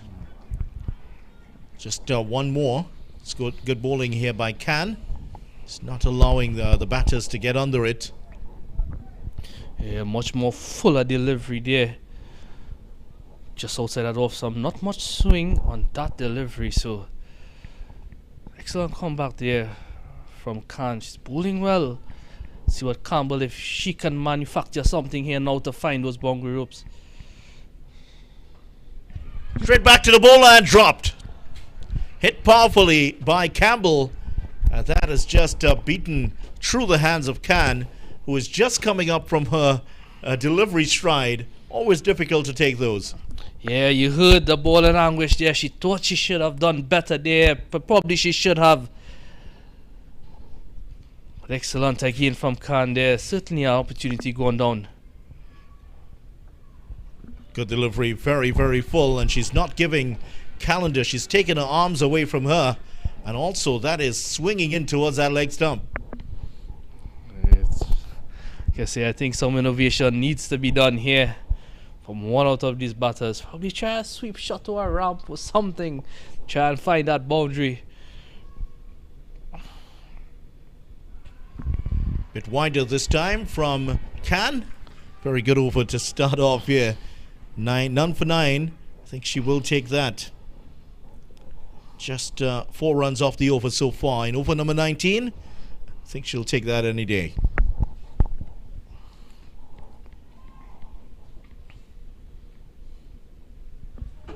The edge, and that's beaten the fielder. They won't go to the boundaries. She still will get 2 here, Calendar. So 109 for 2 at the end of the 19th over. Yeah, so that ends the spell there for Khan. 2 overs for 11 runs. Excellent. She came in, she bowled a 17th over and she bowled a 19th over. Not bad figures at all. Yeah, she's done well. And just a 5.5 conceded in those 2 overs. 109 for 2. So Barbados, who were looking very good for a score over 150, are 109 for 2, and we're into the last over. And the captain has taken responsibility here. Shalini Samaru has decided she will bowl the last over and not Joseph, who initially we thought may have bowled the last over. Let's see what the field is here for Shalini Samaru. She has put a fielder at deep mid-wicket, and the other fielder, who is going to go on to the boundary at in the cover region, is Lafukad.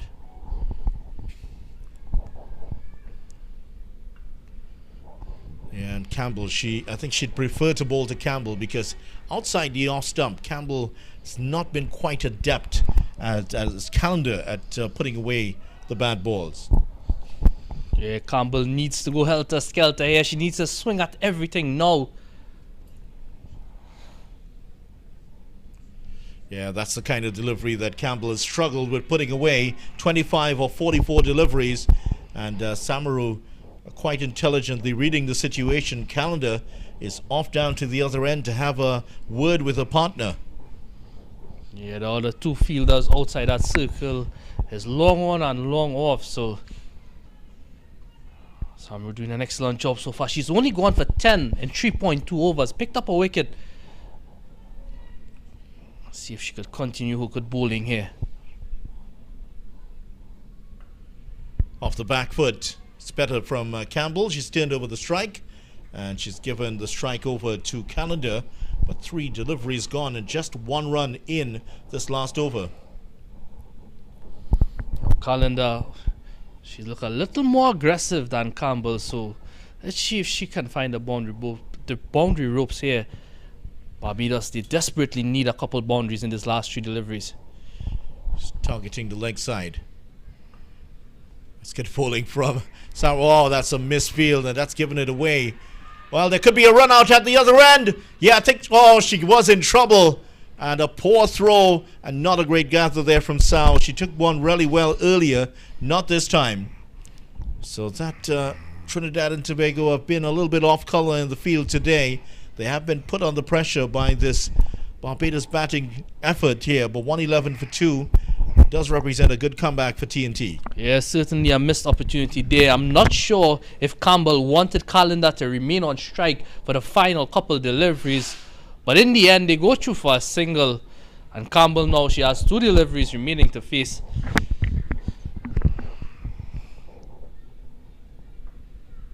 Nicely played by Campbell, just driving it down the ground, just gets 1.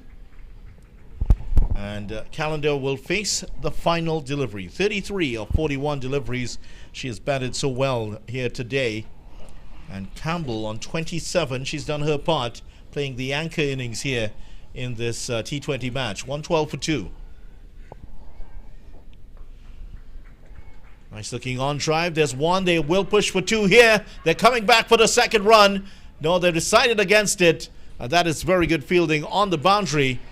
And that is Trinidad and Tobago restricting Barbados under-19s to 113 for 2. So they will chase down 114 for victory. But a partnership of 65, an unbroken third wicket partnership of 65 between Campbell and Calendar. 34 for Calendar, 27 for Campbell. An excellent partnership here. But Barbados might look back and think that we really should have been in a far better position. Yeah, I think that Barbados, they're some 20 runs short, especially from where they started off. You had that blistering start from Hula, who went for 31. Then Cumberbatch, well, didn't last long. She made duck. She went just north of 2 deliveries. But Campbell and Calendar, 27 of 46 and 34 of 42 respectively. They did their part, but from the Barbados perspective, they probably wanted one of them to go at a bit more quicker scoring rate video. Yeah, they certainly did, and it is that period during the 5th and 10th over. During that period, they just got the 22 runs, and that's where TNT were able to pull it back. 1 wicket for Samaru, the other a run out, and that is the story of the bowling effort here for Trinidad and Tobago. The Barbados team restricted to 113 for 2. Calendar 34, 31 for Holder, and 27 for Campbell. Trinidad and Tobago, who scored 164 for 2 in their first match yesterday, well, they will have to chase down 114 for victory. We hope that you'll join us for the run chase in just about 10 minutes' time.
Welcome to the run chase. Barbados have set Trinidad and Tobago 114 to win. Here's Howell with the first ball for Barbados. Sao facing up to the first delivery. Shalini Samaru and Chanel Sao, the two opening batters for TNT. They put on 114 yesterday, and that is exactly the amount of runs they have to chase down today. Video Ramful alongside Hamza Mohammed here for this one. Under edge into the gloves of the keeper, and Howell, the opening bowler, and we talked about some of the bowling actions, and Howell here, rather unusual bowling, rather unusual run-up to the crease. But first of all, 114, Hamza, that's not going to be an easy task. Yeah, good day to everyone tuning in here to the Lara Cricket Academy for this run chase. It's certainly not going to be, yesterday, like you say, different ball game here today. Howell having a good start so far. Trinidad and Tobago yet to get off the mark. Expect to see some movement here from this bowler. Straight to the fielder at cover, backward point in place. Extra cover and a mid-off on the offside, also a slip. There is a third man. And the only fielder outside of the 30-meter circle is a third man. There is also a mid-on, a mid-wicket, and a forward square leg. Nice looking push drive there by Sao, and she's going to get one. Oh, they're both at the same end. And there could have been 2 runs. And the captain was just rooted at the other end, and Sao has the opportunity to run twice. Well, Sao, she ran too by herself. I thought that there's going to be an effort from the non-striker there, but... Well, it was her call. It was the call of Sao, and she called for it. And there was a mix-up between these two yesterday. They weren't punished. And eventually, Samaru got run out yesterday in a horrible mix-up between the two. That ended the partnership at 114. Straight to the cover fielder again. That's something we'll have to keep an eye on here. And this time, Samaru had declined to run totally. And the first over has come to an end. And it's a maiden over to start off here for Barbados. Yeah, Samaru was planted there. She wasn't going anywhere. Remember, just like you said, she was run out yesterday, and she certainly wasn't happy at all. Very bad miscommunication there. But on the flip side, you would think that Barbados missed an important chance of getting that early wicket. Yeah, there were 2 players stuck at one end, and yet still they weren't able to effect a run out. So a missed chance there for Barbados, and when you have 2 players at the crease who put on a 114-run partnership yesterday, the chance to get rid of one of them would have been awesome. Well, the fielder who collected the ball didn't really take stock of what was going on in front of her. She just threw at the non-striker's end. It wasn't even the best of throws. Yeah, certainly. So, like I say, a very, very big miss there for this Barbados team. Let's see what they can do now. Cumberbatch from the northern end now for Barbados under-19 women's team. And a good start for Barbados. Maiden over to start off here. And already disarray showing up here for Trinidad and Tobago. Samaru will now face up for the first time. The off spinner in action here. And no run resulting. And Cumberbatch, remember all of these Barbados players, there are no left-handers in this team. So a lot of, there are 3 off spinners. Cumberbatch 1, Dean is another, and Herbert Mayers is the third. The rest of the bowlers for Barbados are all right-arm medium pacers. Good delivery and well defended by Samaru. And it's important here for Trinidad and Tobago to get off to a good start. They did not excel really in that power play yesterday, just 33.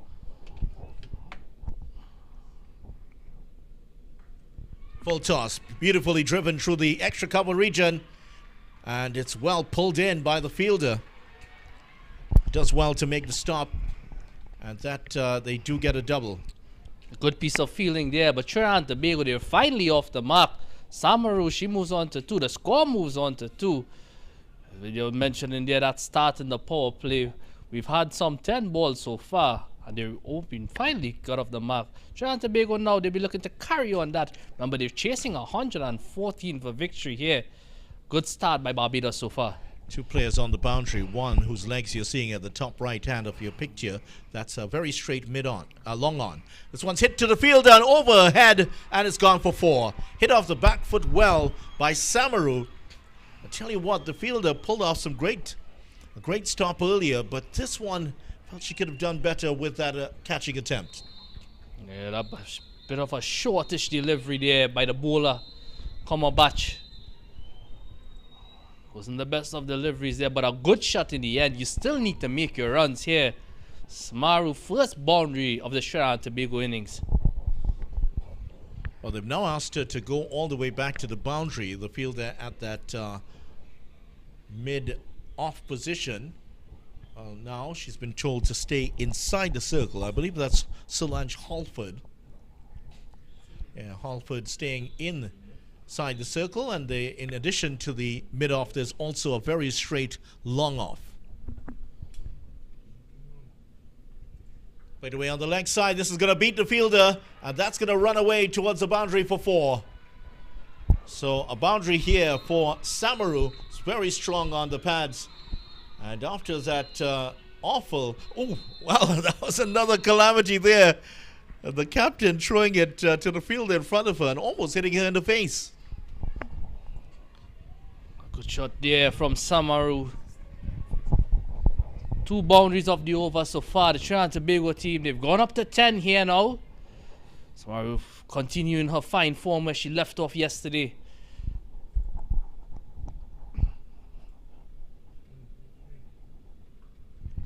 Good delivery from Cumberbatch. And Trinidad and Tobago have started off 10 without loss. 10 runs off the second over after a maiden first over. TNT women at the end of the second over are 10 without loss. Yeah, not the best of starts there for Cumberbatch. She pulled a couple fuller deliveries, but as soon as she went short, she was punished to the boundary there. Probably that could just be the start that Samaru needed to kickstart the innings. So there's the Trinidad and Tobago bench. Kelvin Williams with his notebook out there. A color-coordinated notebook. And so he's making a few notes here. And I'm sure he's written down one already. Note to self. Deal with the opening batters and they're running between the wickets. Attempted cut shot there by Sau. Taken by the keeper. There's still a slip in place. And see, we talked about the run-up of Howell here. There's a pronounced movement from off that right leg to the left leg. As you can see, just about that's right there. There it is. Yeah, there could be a chance at a run out here. Rather weak throw, but TNT completing the run. I think they picked their fielders here. Yeah, much more convincing run there. Better run in the end. But that zigzag approach there from Howell is very pronounced. Yeah, it's just the first step really in the run-up. And just at that moment, that always works against the bowlers getting maximum pace. Some running repairs there for Holder and for Samaru, who's the left-hander is now going to face up. Candice Laborde just informing her it's right arm over the wicket. Slip fielder just moving across. And the TNT captain looking to see 4 players on the leg side inside the circle. There's also a fine leg in place. Now there's a little bit of a change, so let's make that 3 players on the offside inside the circle. The fielder who was in that extra cover position has now gone to an extra cover position on what is now the offside. Down the leg side, exactly where the captain did not want it, but they haven't been punished yet. Yeah, Samaru would have felt like she missed out on an opportunity there to get some runs. Short delivery there from Howell. The only fielder on the leg side on the boundary is at the long on position. This is hit towards the extra cover position, not carrying to the fielder. They will stay for one.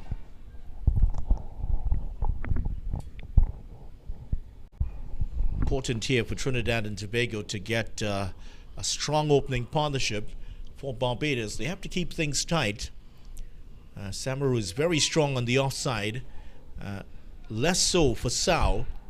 So they'll have to pick their players. They have to stick to the plan set out for them by the coach today. Howell's bowling a bit short in this over so far. She's bowled 4 deliveries so far in this over. It's getting some shape into the batter. There's a first slip in place, but I might suggest that first slip might want to take a couple of steps up, because we haven't seen too many edges, and then again, too many of the few edges we've seen haven't carried that far.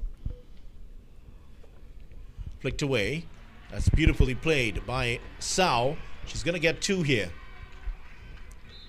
Tell you what, the support for the Trinidad and Tobago on the 19s women's team has been very good here.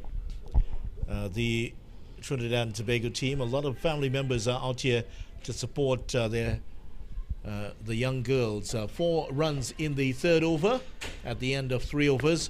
TNT women are 14 without loss. Yeah, probably just a bit slower than what they would have liked, but it's important to know that both batters are still out there. But they had that 100-run partnership yesterday. We're looking very closely at that running.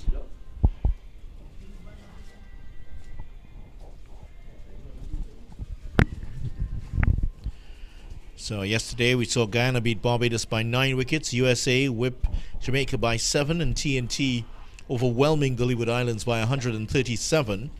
So far today, the USA have beaten the Windward Islands by 8 wickets. Guyana got past the Leeward Islands by 10 wickets. But this is shaping up to be the closest of the battles here in the opening 2 days of the competition. Been a lot of one-sided contests, and this competition certainly needs a very nice, tight contest here. Yeah, and like you said, this could well and truly be it so far. Cumberbatch, good start to her 2nd over so far. She was. Well, as you mentioned, a bit too wide this time. So that's only the first extra conceded by Barbados. Trinidad and Tobago certainly were very generous in their offerings of extras to the Barbados total.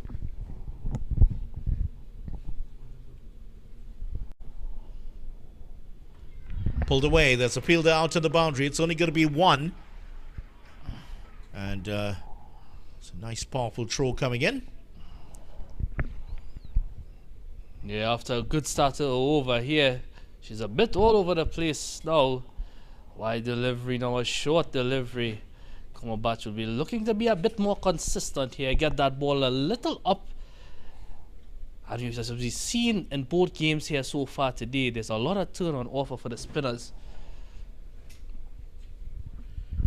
Yeah, there is. She's now switching to over the wicket. Tomorrow, Leeward Islands will play the Windward Islands. That's always going to be interesting. It's taking place at Diego Martin. So if you're in that area, don't forget to stop by and have a look at the future of West Indies women's cricket. Short delivery, swept away, and the fielders missed it. A slight slip there before she got to it. But Baumann recovers well enough to make the save. Still, they will get 2 runs to the total. In addition to that Leeward Islands, Windward Islands game tomorrow, Barbados will play the USA. That's going to be another interesting encounter. First game tomorrow at 10 o'clock, the Lara Cricket Academy. And in the afternoon, Jamaica versus Guyana at 2:30.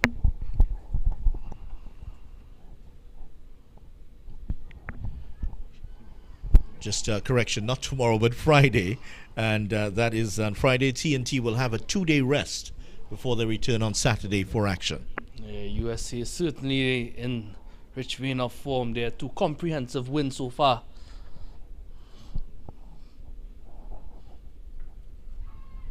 Sao, she loves to play through the leg side, and she was attempting to pull that one away. There's a deep mid-wicket in place, but she's less adept at scoring on the offside. Barbados have bowled well to her so far. Cuts that straight to the field and gone. Barbados take the first wicket, and that is the end of Sao. She's out for 5. 18 for 1, Trinidad and Tobago. A huge wicket there. Cumberbatch finally getting that one correct. But Sao could only find a fielder on this occasion. That's probably a word of hard luck there from her skipper. A big wicket though for Barbados. What a start they've had here. The score 18 for 1.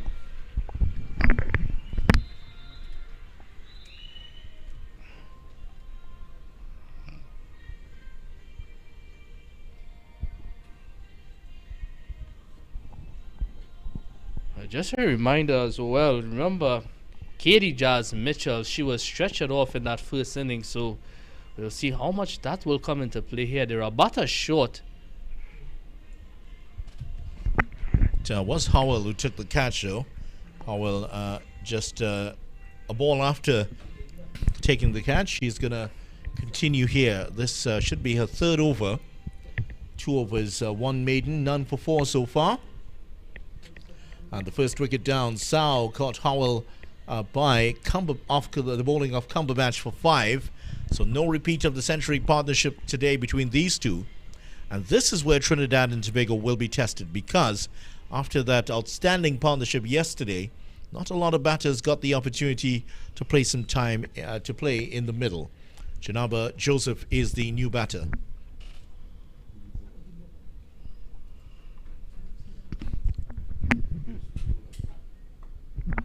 And here's another wicket, chipped straight to the short extra cover position, and that is Samaru gone. TNT losing their second wicket, and Howell, just a ball after claiming the catch, has now taken a wicket of her own. And Samaru is gone for 12. The danger player for TNT is out.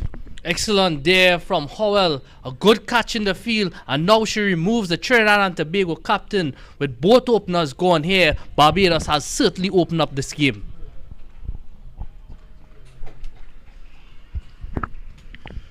So that is Samaru just driving that one straight to the fielder, and that fielder in the last over was moved from the leg side into that position, especially for Samaru.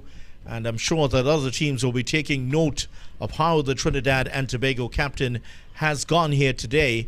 She has been caught at that short extra cover position. Sao caught at backward point. So certainly the other teams will be taking note here as the Trinidad and Tobago team lose their openers within the space of 2 balls. So that is 2 big blows for Barbados. Yeah, the new batter in there now is Samara Ramnath. She's looking to build a partnership here with Joseph and hopefully steady the Trinidad and Tobago back on the course. Well, we were talking yesterday that 137 run victory is great, but it's not something to get carried away about, because Leeward Islands team certainly not one of the strongest. Another wide called here. Second extra for Barbados today. And certainly TNT will now be tested. I think we'll learn a lot more about this Trinidad and Tobago side and about this Barbados side in this tournament. Certainly see that Barbados have some fine batters. We're going to see the quality of this Trinidad and Tobago batting unit. That's to 1, and that's going to be by. It's not cleanly taken by Holder, the captain. Yeah, Howell really bowling an excellent spell here so far. Pick up that crucial wicket. Already has a catch to her name as well too.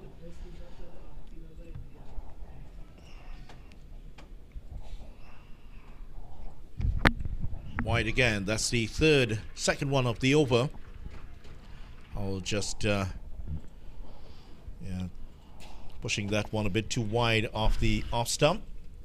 Ramnath just faced the 2 deliveries. Janaba Joseph is still Joseph now facing up. She's had those 2 wides.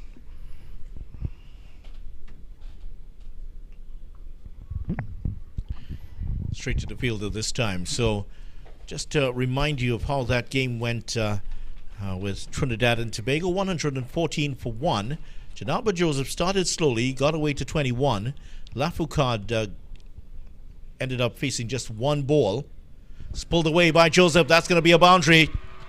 Down the leg side, and the newly minted Trinidad and Tobago senior player wasting no time in getting underway with a boundary here. And that was pulled away beautifully. Yeah, excellent shot there by Joseph. However, a rare bad delivery on leg stump. Joseph just cashing in there. Howell still doing an excellent job for the team. Remember, she's bowled 2.5 overs, just 10 runs conceded so far, picking up a wicket. She'll be looking to end this over here on a high.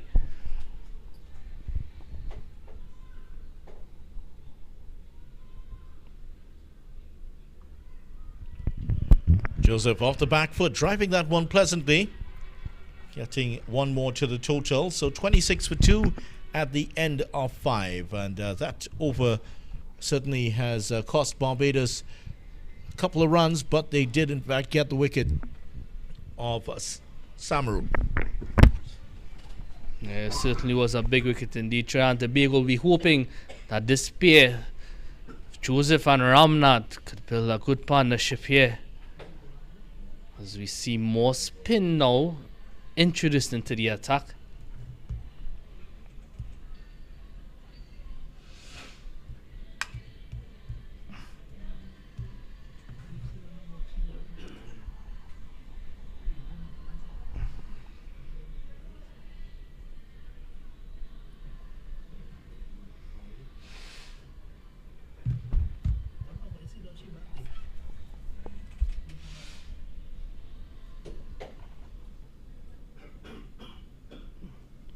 It looks like Herbert Mayers. She'll be picking up the attack here now from the commentary end. There's a lot of turnover there on the surface. Joseph picking up an easy single there. Trinidad and Tobago, but they'll be looking to constantly rotate the strike here. They need to keep the scoreboard ticking and not get tied down in this middle overs, especially losing their two openers who scored a bulk of their runs. As Vidya mentioned before, not much batters were exposed due to the fact of the openers making such large contributions as we see Mayers continued, and she's getting a bit of bonks here. An excellent start so far. Trinidad and Tobago team, they require just under a run of ball, 87 required from 88 deliveries here. But it's certainly no walk in the park here, Vidya. Yeah, it certainly isn't. And Herbert Mayer's in, and been quite tidy so far. Just one run after 3 deliveries for her. Full toss, that's powered through extra cover for 4. Lovely shot by Ramnath. And sure, her brother, who is a national youth player, would have appreciated that. He's hit quite a few of his own. Nice, juicy full toss, and she dealt with it very well. Yeah, would certainly ease some pressure there, that boundary. Certainly a boundary against the run of play here. That's Ramnath's first boundary, and she's off the mark, actually. She's 4 or 5 deliveries now. Probably exactly what she needed to kickstart her innings here.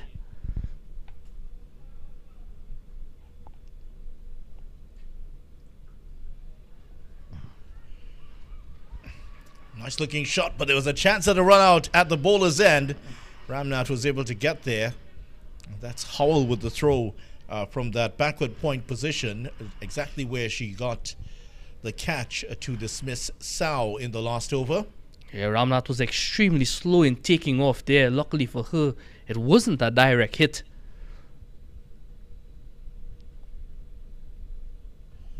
Pulled away and through the legs of the fielder for 4. Yeah, there's a fielder out there, but it was difficult for her to catch up with that. A diving attempt by Erin Dean, but not the best of deliveries here from Herbert Mayers. And that was hit away powerfully for 4. Yeah, 2 boundaries in that over. And immediately, Over goes for 10 runs after a good start there from Myers. Trinidad and Tobago certainly needed that. That was the end of the power play overs, and the power play just going for a runner ball there. They're 36, but they lost 2 big wickets of Sao and Samaru in that power play overs. So you see here Sao going for 5 of 13 deliveries. Samaru, she went off 12 of 12, but a bit of a rebuilding here from Joseph and Ramnath.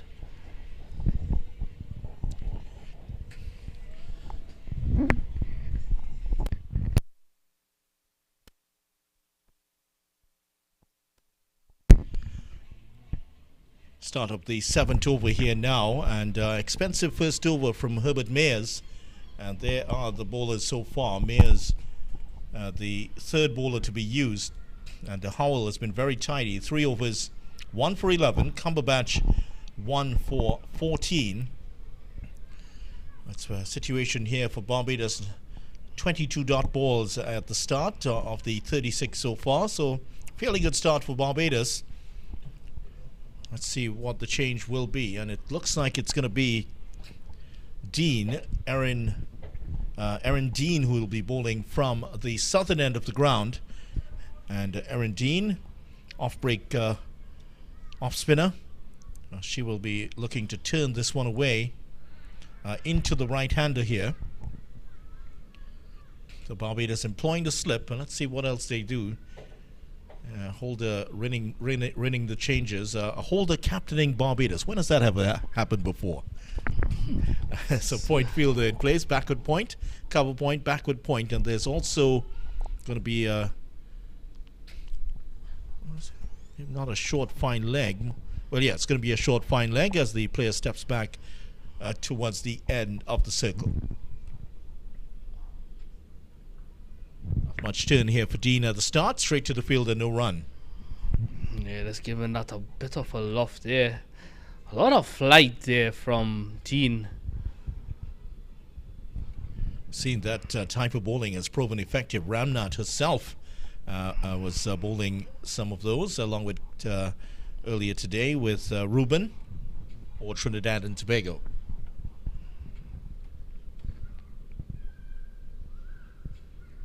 Good delivery, stumping chance. Umpire Sandy raises his hands, but importantly not his fingers. Batter was certainly in the crease. Now the current run rate is 5.68. The required rate is 5.71. So TNT, despite the loss of those 2 wickets, are keeping up with the required rate at the moment. Yeah, they're moving along nicely here right now as the Trinidad and Tobago side. On drive by Ramnath, but straight to the fielder.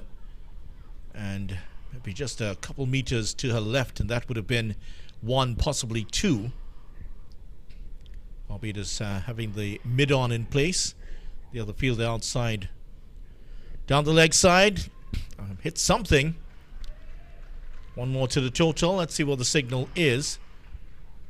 Leg buys. This came off the body of Ramnath. Yeah, Ramnath would have felt that she missed out on a boundary opportunity there. Remember, there's nobody behind that backwards, that square leg position, I should say.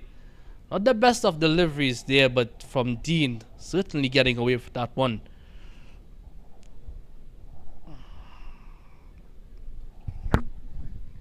Use of the feet there from Joseph. Straight to the fielder again. 2 batters for TNT. 2 of the shorter players on this Trinidad and Tobago side. You would expect them to be good with their feet. Low center of gravity. Oh, that's beautifully played. Nice looking sweep shot to pick up 1. And they're going for the second one. That's going to be chancy.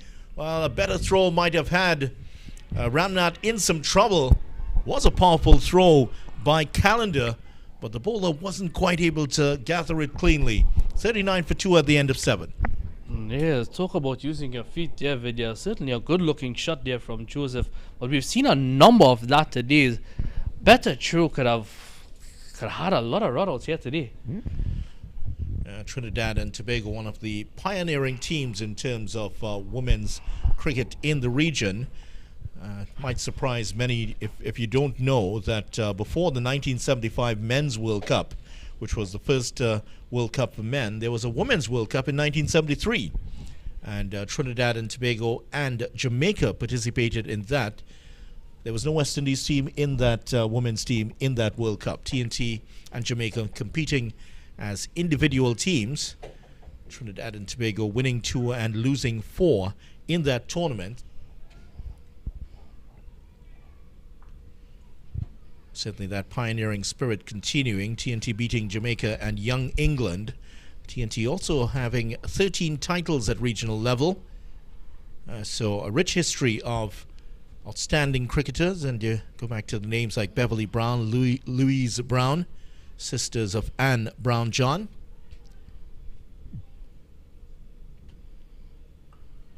Straight back to the bowler, and a good stop here by Mears. Stephanie Power, who is the match referee today. She was also part of that historic bunch of cricketers from the 1990s, and Brenda Solizano and so many others from that period.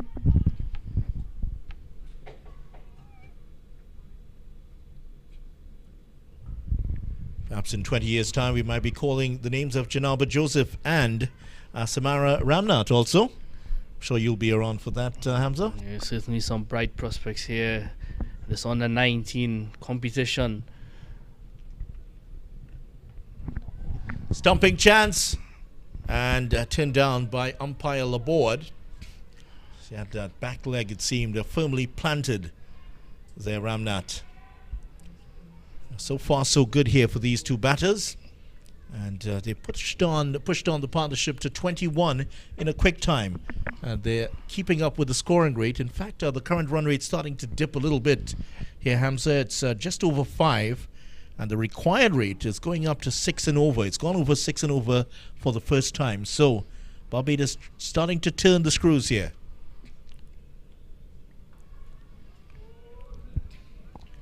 Mears is doing an excellent job here for her team so far.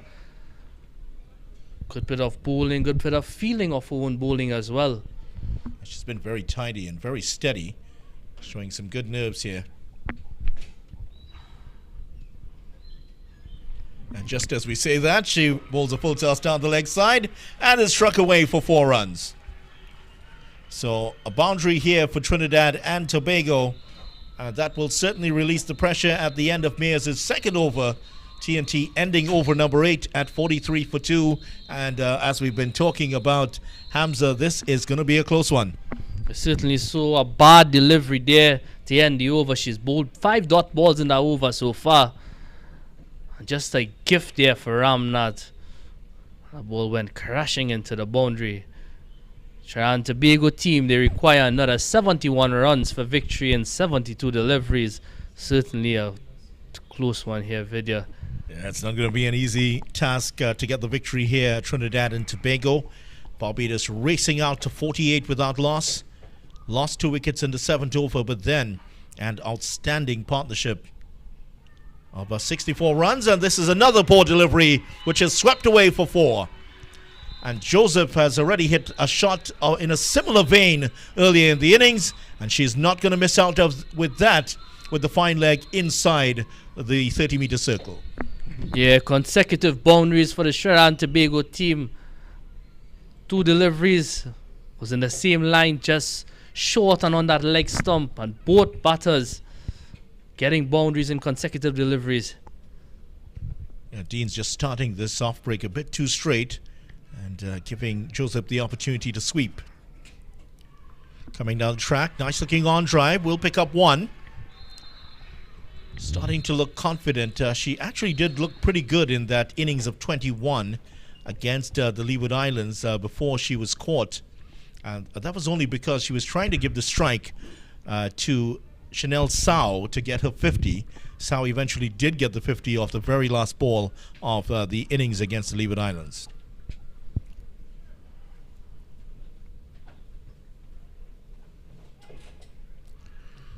Appeals again here for a stumping, and umpire Sandy raises his hand to click over in his hands. Well, he has a certain mechanism of checking the deliveries in the over I'm sure the batter had some problems there, looking across and seeing the umpire's hand coming up.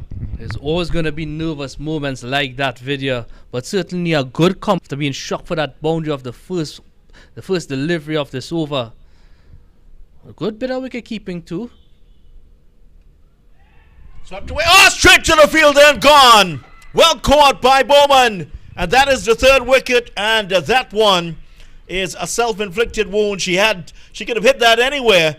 And instead has hit it straight into the hands of the fielder. And Bowman takes the catch. And that's the wicket for Dean. Dean is probably feeling like the luckiest bowler right now. That was a horrible delivery. What a way to pick up a wicket. Ramnath was probably so cross with herself right now. She struck a boundary off the first ball of the over. Unbelievable scenes here, Vidya. Well, the partnership was 30. Certainly game on here between Trinidad and Tobago and Barbados. TNT would have known they won't have it their own way today. And now for the first time in the competition, it's Ania Roberts to take the attack here for Trinidad and Tobago. She has the bat in her hand for the first time in this tournament. So the Trinidad and Tobago batting lineup is certainly exposed now. 48 for 3. Was that the moment that Barbados will say tomorrow that that's where we took a hold of this game and we never relented? Or is it the moment that TNT will say that's when we got our stuff together and we pushed on to victory? That's hit powerfully through the cover region. The fielder will pull this in. That's 2 for Roberts as she starts very confidently here. A good start there for Roberts. A shortish delivery there from Dean, and Roberts was quickly on the back foot. And that's the 50 up for the Trinidad and Tobago women. They require another 64 from 67 deliveries. So a little team milestone there, Vidya.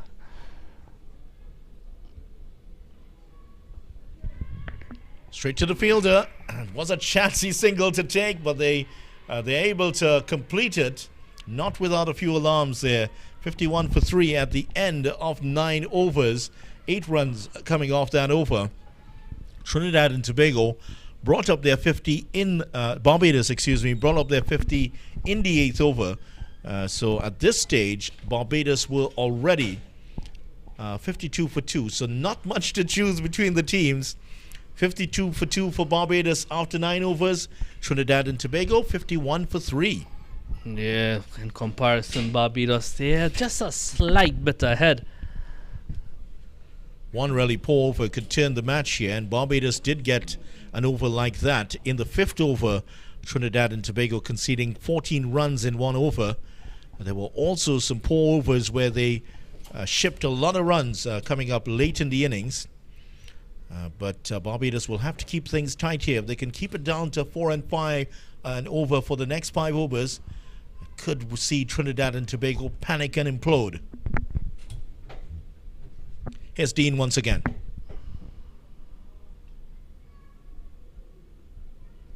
She's been very, very controlled here, Dean. Bowling her 3rd over now. And this is, Mayers. Herbert Mayers, who is in. Dean was at the other end. Correction.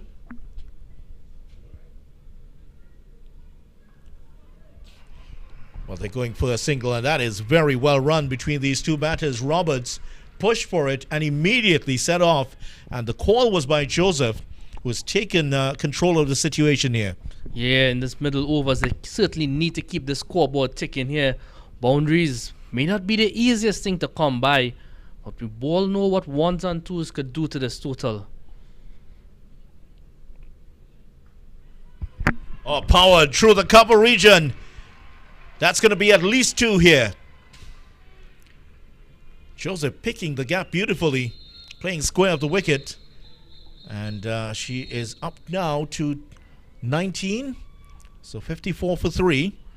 And her placement has been quite astute so far in this short innings. Yeah, striking at 180 right now. Joseph will certainly look to continue here to bring their team to pass this total by the Barbados. Late cut there, decider upon the single eventually. And Joseph is very fast and she gets to the other end comfortably before the ball can arrive. So still we're seeing a little partnership developing here again. 6 so far. I'll tell you what, these two look pretty comfortable out there at the moment. Yeah, they look really busy as well, which is something really good for the Trinidad and Tobago women team. Get the timing right there, Roberts. Straight back to the bowler.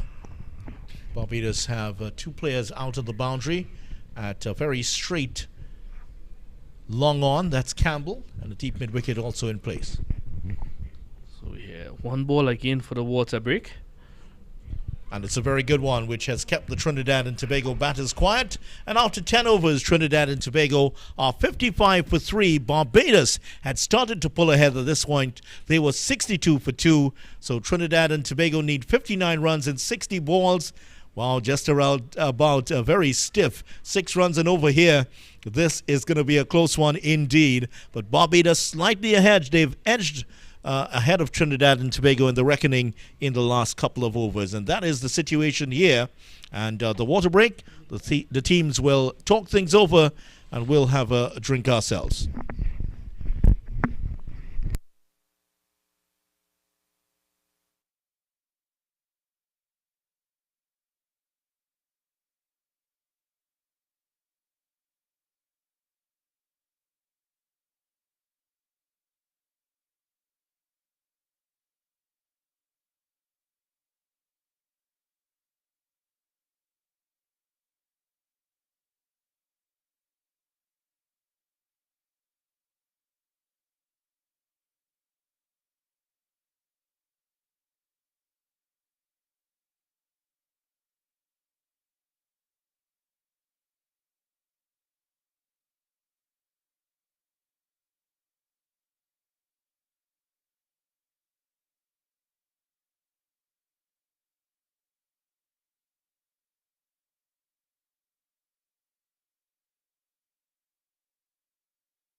Welcome back. This is going to be shaping up. This is shaping up to be the closest of the matches we've had so far in the CWI Women's Under-19 Rising Stars T20 Championships. Trinidad and Tobago chasing down 114 for victory. They are 55 for 3 after 10.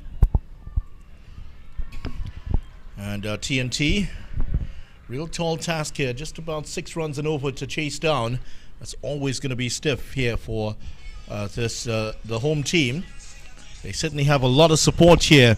Hamza, I have some news for you actually. There's some news here that KD Jazz Mitchell, it was dehydration that she was suffering from, which we did get the indication that it was. It was dehydration. Good news is she is back with the Trinidad and Tobago players. That is a wide. One of the wider deliveries we've seen, as Howell bowling her 4th over, 1 for 12. And the news is that it was a touch of dehydration. She has received treatment and she's now back with the players. And I'm hearing that she wanted to resume and get back out there batting, but has been advised to rest out for this one. Off the back foot, that's going to be another run. There could be a second run on the offer here. Batsman didn't really race through for the first, so it's just one. But that's good news. That's excellent news, Vidya, and it's glad to see that the enthusiasm is still with her. But what it means is that Trinidad and Tobago, they'll be basically playing with 9 wickets here. But great news overall that she hopefully will be back for the next game. And I think this is a good ploy here back to the game that Barbados have brought back on Howell. She's bowled excellently to probably try and break this partnership here. Pulled away. There's a fielder out on the boundary, so it's only going to be 1. While they decide they were thinking about 2, but then looks like Joseph just collapsed as she got to the bowler's end and just seemed to slip. The pad just turned and tripped her up, and just 1 to the total. And yeah, that is TNT perhaps batting with 9. So see how TNT will adjust their lineup. Joseph knocking away and getting another single, so at least that is Roberts this time. So 1 more to the total, and it does. The question of in these sporting situations, these are young players. Sometimes we have to save them from themselves, and coaches are pulling their hair out, trying to make sure that the players are properly hydrated as they go into these contests. That's gone up into the air. The captain's coming around. Oh, it's been dropped. 2 players collide and the chance has gone down. 2 more runs to the total, and that should have been the end of Janaba Joseph. She will survive. Yes, certainly a bit of miscommunication there from the fielders. And this is exactly what Howell was brought on to do, probably to pick up a wicket here, and she should have had another wicket. Very unfortunate there. Keeper colliding with that fielder. I hope both of them are okay. Well, Holder looks to be all right. I think that was Holder's catch. She has the gloves on, but I don't think Brathwaite, if there was a call, she didn't hear it. She was attempting to take the catch, and it goes down. It's a good delivery, just swinging in towards the off stump. But Joseph really should have been caught there, and she survived. She's 24 at the end of the over, and Trinidad and Tobago, they have picked up 7 runs in that over, 62 for 3. Yes, 7 runs, as you said, Vidya. Howell, an excellent spell though. 18 runs in her 4 over. She should have had 2 wickets, but she finishes the spell with 18 runs and 1 wicket. Excellent bowling there. She's had a good day so far. 1 for 18 for Howell, and Cumberbatch has bowled an over. 3 for Mayers, 3 I believe also for Dean. So 11 overs gone. Trinidad and Tobago in their 9 overs, 52 runs still to get here. So a lot of work still to be done. Barbados need to take their chances, and that certainly was an excellent opportunity to strike another blow. And I think perhaps if they had taken that 4th wicket, TNT would have struggled after that. But all the same, these 2 batters still out there. It looks like Cumberbatch now, she'll be coming back in here from the commentary end. In for her 3rd over, Cumberbatch. Trinidad and Tobago, they require another 52 from 54 deliveries here.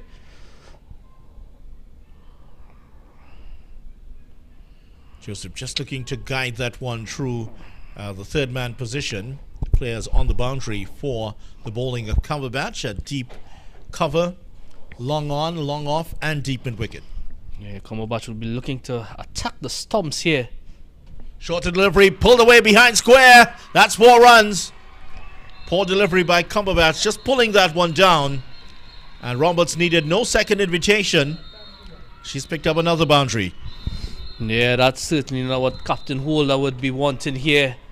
A poor delivery. Again, the pressure release there. Roberts has been quick on the back foot. Barbados, you feel need to win this one. Losing your first 2 matches is not ideal because they still have matches against the USA, Windward Islands, Leeward Islands, and Jamaica still to go. And they need to establish 1 in the win column here.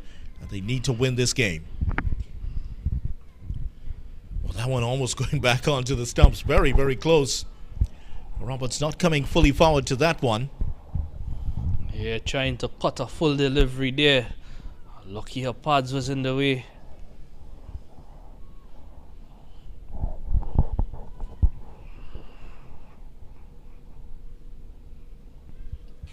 It's an expansive looking drive, but too wide outside the off stump here from Cumberbatch. 2 balls remaining. Umpire Sandy just confirming. And Barbados, in the context of this tournament, a big win for TNT. Another win for them today, even though it's going to be, looks like it's going to be a tight win if they do in fact do so. They would be significantly ahead on net run rate. The USA also with those very good victories, big wins for them, 7 wickets and 8 wickets. They'll be close to the top of the table also. And Guyana also getting 2 good wins.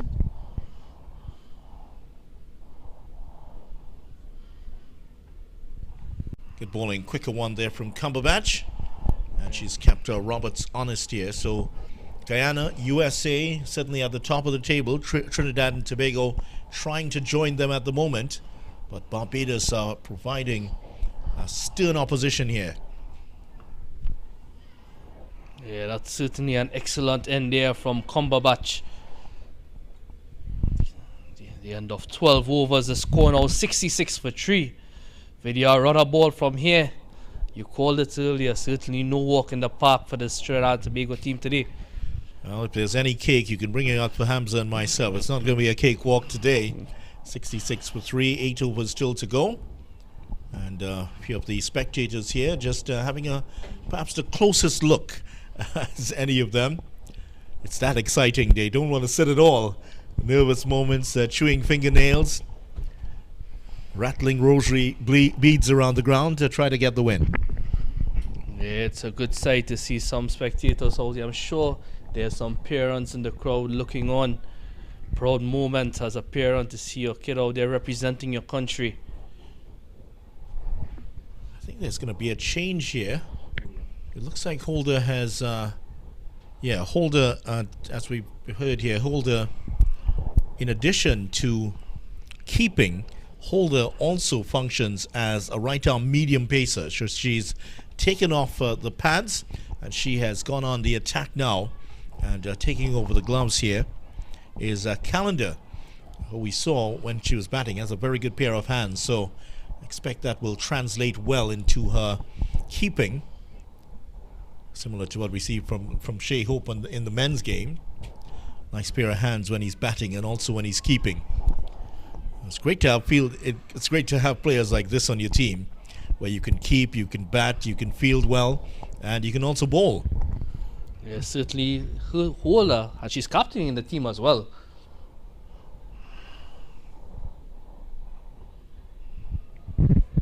Wide, not a great start here for Holder.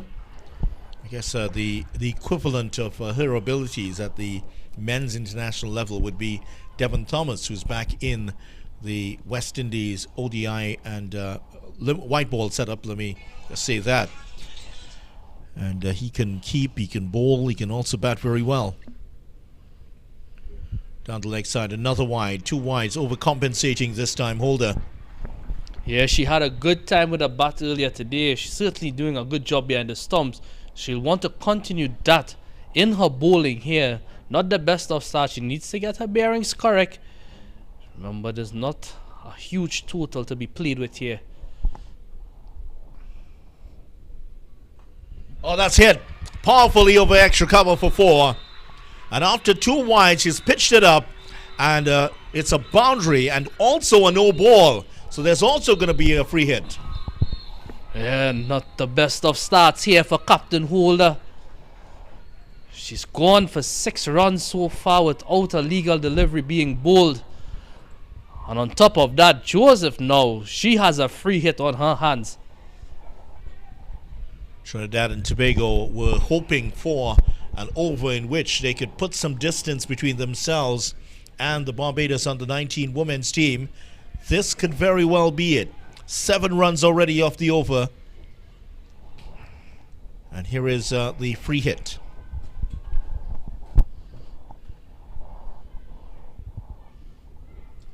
Pulled away, that's another 4. Consecutive boundaries here. Could this be the turning point in the game for Trinidad and Tobago as Joseph powers this behind square for another boundary? Joseph certainly in a rampage mode here, taking apart this Barbados captain. That's 2 lovely boundaries so far in the over.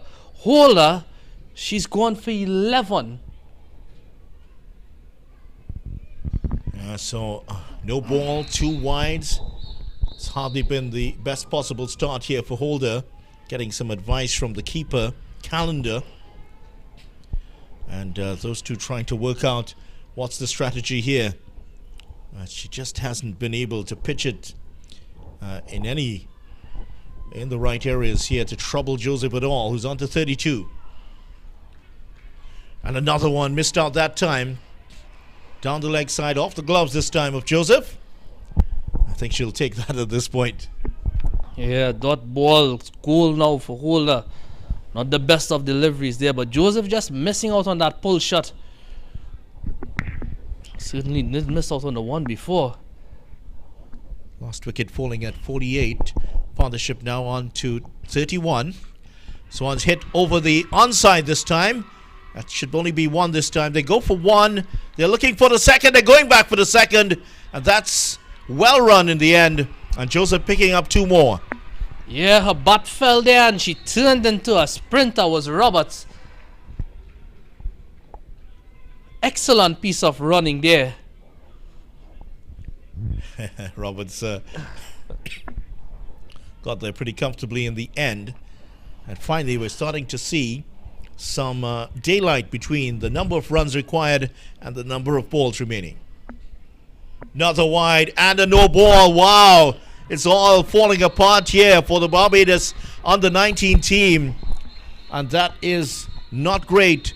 66 for 3 at the start of the over, and still after 4 legal deliveries we've had 14 runs scored. Yeah, not the best of starts for Captain Holder.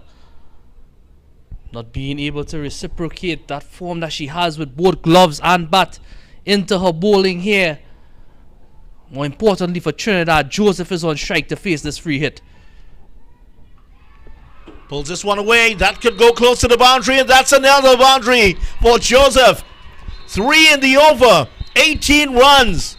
The most expensive over in the competition. And Janaba Joseph has turned this game on his head.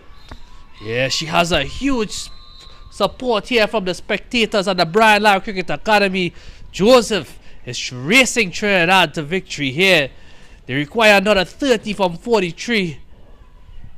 Still a fairly long way to go here for the Trinidad and Tobago team. 30 runs in 43 balls, but there's the run rate is starting to drop now. Current run rate is edging up towards 7. The required rate is down to 4. Oh, missed out there, but that's going to be a wide. Well, wasn't. I think she got some contact on that. Yeah, it looked like a on the edge there, Vidya. Some 18 runs coming off this over so far and still 1 delivery left. Could have been worse, because if she had gotten any sort of contact in that, it would have flown away behind square. That could have been the 4th boundary in the over. Let's see how Holder could end up here. Straight. And oh, that's a wonderful stop. That was excellent. She was going down, managed to somehow stick the hand up and stop the ball from getting past Cumberbatch. making an excellent save. Yeah, could this be the over that turned this game around here for the Trinidad and Tobago team? 18 runs of the 13th over. Joseph now, she races on to 38 of 23. Roberts playing a very good supporting hand there. She's on 10 of 14. Yeah, that certainly has changed the complexion of this game. The 13th over, as Hamza would have mentioned, 18 runs coming off it. And Joseph is on fire right now, 38 of 23 deliveries. And Roberts can only watch. And for those who have never seen Janaba Joseph bat, well, that's what she's capable of. And now, if you didn't know why this youngster was selected for the Trinidad and Tobago senior team for the 50 over and the T20 competition in Guyana a couple of weeks ago, now you're seeing signs of why that is. Certainly great potential. Here is the next over from Dean, who's brought back into the attack here. Someone has to step up for Barbados to stem the tide. And Dean Roberts defends, gets one. And look at that. That's certainly proactive cricket there from Joseph. She wants to get the strike, and she demanded the strike from Roberts and took the single. That's excellent batting there on the part of Roberts as well. Taking the strike. Dean has only gone for 11 of 2.1 overs so far and picked up a wicket. So Joseph will be looking to continue the acceleration here. Lofted. Could that carry to the fielder? It's not going to. Campbell does the fielding, just one this time. Deliberately lifted over the mid-on fielder. The long-on fielder just had to stop it from going into the ropes. 28 needed of 40. Can this be done, Hamza? Certainly TNT have taken the initiative now. Yeah, Joseph is really playing a hand here. You could see the expression. She thought that she should have done better there. The main thing is she's still there for Trinidad and Tobago.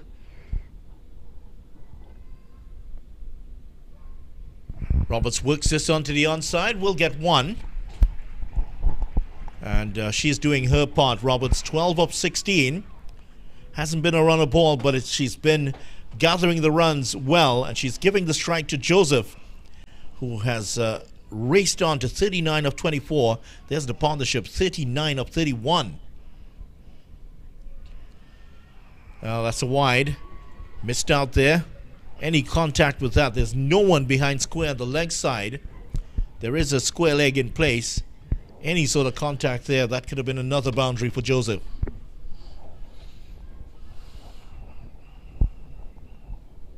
He needs to find a perfect delivery here. Pulls. That is going to go to the boundary also. And Joseph into the 40s here. The cameraman paused to admire the shot. And Trinidad and Tobago race on to 92. And look at the adjustment from Joseph. Picked the spot beautifully. No one was catching that. Certainly not the delivery. When I said the perfect delivery, she should be bowling there. Joseph has been extremely quick to get on that back foot. She races on now to 43. What a knock this is. And in quick time, 43 of 25. 22 needed by Trinidad and Tobago here.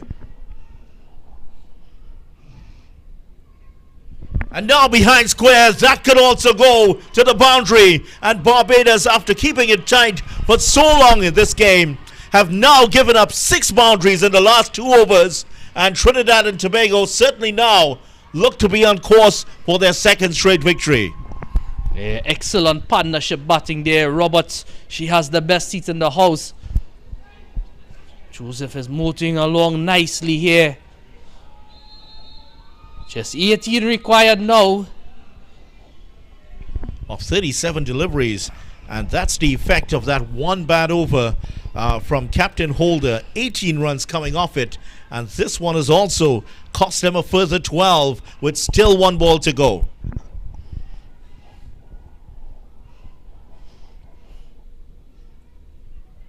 And Joseph will pinch to strike for the next over.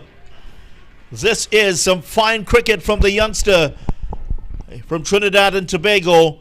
And that is Trinidad and Tobago at 97 for 3 at the end of the over. 13 runs coming off that one. So 31 runs off the last 2 overs. Hamza and TNT, have they broken this game wide open now? They certainly have. Joseph in particular. What a hand she's played here. Some 31 runs coming off those last 2 overs, as we see here. Joseph, she's on 48 of 27, inching closer to that half century. Remember, both openers, they failed to continue their form from that last game. So somebody had to step up, and boy, has she stepped up. Yeah, she certainly has. And I said that we would learn a lot about Trinidad and Tobago in this game and about Barbados. And perhaps we could say that their bowling not quite as strong as their batting. Wickets there, as you can see. Howell, Cumberbatch and Dean picking up the wickets so far. And now Holder has decided that's enough of the bowling. She's back with the gloves on hand. And Joseph, who is on 48, looking to become the 3rd Trinidad and Tobago player to get a half century in this match.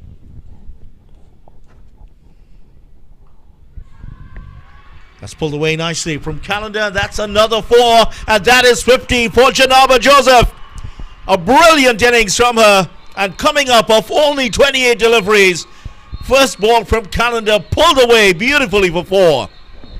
A round of applause from everyone watching here, and a well-deserved round of applause for this young lady. Certainly has taken this game away from this Barbados team. She's on 52 of 28. Excellent knock here by Joseph. And also the 100 up for Trinidad and Tobago. So the spectators way to our right, celebrating double milestones here. Joseph getting her 50 and TNT bringing up the 100. The required runs now down to 13 of 35. It's all TNT's game to win here now. That's a wide. And this was a very tight contest up towards that 13th over, Hamza, and that is where Barbados lost the plot. The start of the 13th over, 66 for 3 at the end of 12. That 13th over has proven to be pivotal. Joseph now, she'll be looking to finish this game in a hurry. Looking to power that through the offside, and not well taken by Holder. Certainly has been rattled by that 1 over for 18 runs. And they pick up another one. So just 12 runs needed now for Trinidad and Tobago to join the USA and Guyana. It's the unbeaten teams in the competition with 2 wins in a row. Yeah, she'll need to forget that over now. Remember, she has to rally her troops here. They'll need to bring something special if they are to come back into this game. Just 11 runs required now. Another wide. For Barbados to win from this position, they will have to bowl out Trinidad and Tobago. And you look back at some of the scenes earlier in this partnership. That run out, there was the run out chance in the first over. There was also a run out chance between these two batters. And then there was a drop catch. And certainly that's where this game is turned around. Yeah, they're certainly not going to come back into this game with these extra deliveries that they have to re-bowl here. A couple wides in this over so far. Calendar needs to pick up a wicket here now.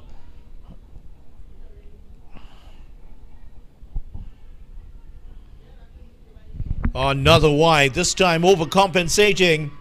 And Calendar, who was so good with the bat, has found it difficult to get her bowling up to gear. And that is another wide. And unfortunately, Barbados have been rattled here by the concession of those 18 runs in the 13th over. They have not looked the same since then. Yeah, the bowling certainly not helping their cause here.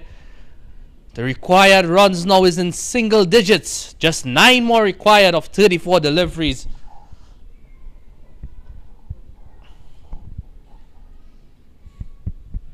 Trying to guide that one away, Roberts. And the thing is, this is not by any means an ordinary Barbados team. They have some quality batters. They have some good bowlers in there. Just 1 or 2 of those small decisions. And that's the thing about this T20 game. 1 bad over can completely ruin your chances of winning the match. And that's all it took to gain the momentum back into the Trinidad and Tobago team. What an innings we continue to see from Joseph here. She's on the non-striker and now watching Roberts. Roberts unable to turn over the strike, but the damage has been done here. And with just 2 balls remaining in over number 15, Trinidad and Tobago, who were 55 for 3 at the end of 10 overs, now with just 2 balls remaining in the 14th over, wow, they're looking pretty good here. They've picked up 60 runs in the last 4.4 overs.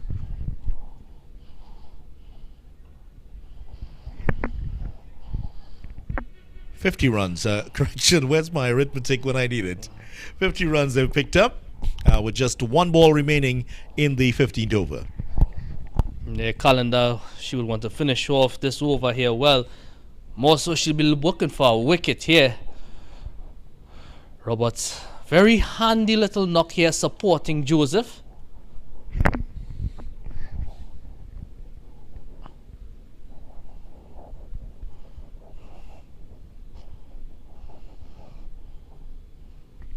Another wide, down to 8 now, the victory target for Trinidad and Tobago. And as we get down to what seems very well to be the end game here in this one, Trinidad and Tobago, I thought that we'd learn a lot more about this team and the depth of their team. And despite losing their 2 openers with only 18 on the cards, we saw what Janaba Joseph can do. She and Ramnath put on a good partnership of 30. Well, actually, she put on a partnership of 30 after that with Ramnath, who went after that. Roberts, since she's come in, and these two have stitched together a very good partnership, which is taking TNT very close to victory. Roberts just playing this one, and will get the run. Straight to the fielder, and certainly Halford unable to effect the run out. End of the over from Canada. 9 runs off that. 107 for 3 at the end of 15. Yeah, and handy little knock there from Roberts, just nudging that onto the leg side. She has certainly done her part here. A very good partnership innings. They've batted well together. There was that run out opportunity which will come back to haunt Barbados. There was also that drop catch. Trinidad and Tobago in that last 5 over sequence scored at 10.4 runs and over. And that certainly gives you a measure of how important that period is. And then when you consider they were 55 for 3 after 10, they were 66 for 3 after 12 overs. Since then, 41 runs in the last 3 overs. So even that gives you an even starker picture of how this partnership has taken the game away in the last 3 overs, 18 balls or so.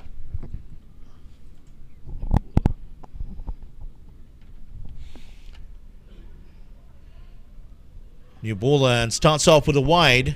And this is Herbert Mayers. Yes, Mayers is back on here. Over 13 runs and over TNT have gone up to in the last 3 overs. So that has been the turning point in this match. Down the leg side, through the legs of the keeper. That's going to run down for 2.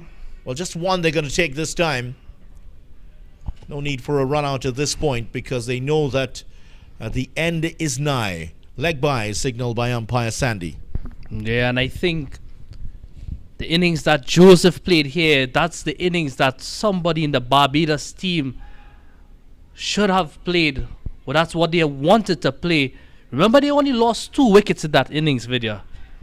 There was some good hands there. 32 from Holder, 27 from Campbell, and 34 from Callender. But what really has taken this game, Barbados, by surprise, what really has changed the complexion of this game is the intensity with which Joseph approached the task. She has scored 53 of 30 deliveries, but in between that period, she seemed possessed in the sense that she was demanding to get the strike during that period. She was racing for the runs, demanding that she got the strike from Roberts. Ooh, that ball turned a lot there. And she's been getting a lot of bounce in a spell. But that's extravagant turn there. She's taller than some of the other bowlers we've seen today. A little bit of overspin on that.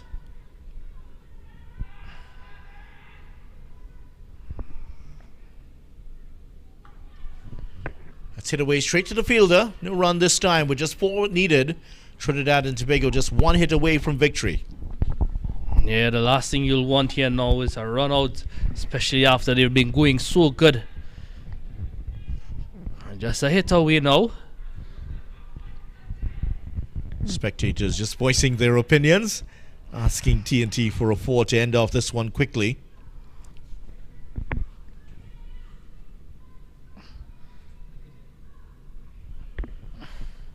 Wide outside the off stump. Better hear from Mayers. Just very, very full delivery. Roberts 13 off 24, but at the other end, that little dynamo has created havoc here for the Barbados bowlers. Relly has set up herself to become one of the stars of the tournament.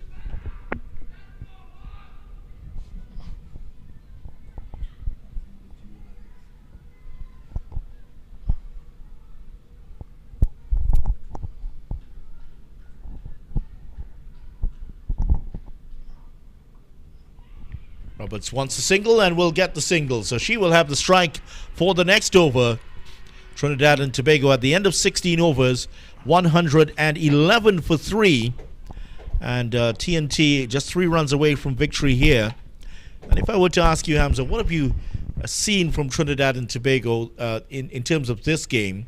There are a lot of good talking points here, but you just can't get past this innings from Janaba Joseph. You certainly can't. She came in at a time where Trinidad was in a spot of bother. Remember, the openers, they didn't have that flourish start that they had yesterday. And she came in, she took her time, she settled in. I think that was the key. She settled in for a few deliveries, and then she went berserk.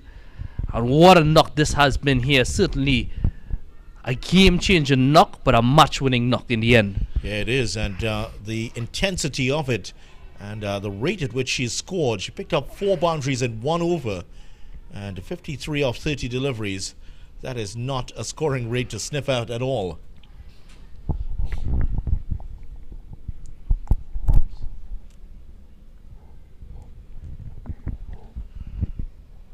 Maybe a hint of rain away to the left of the stadium.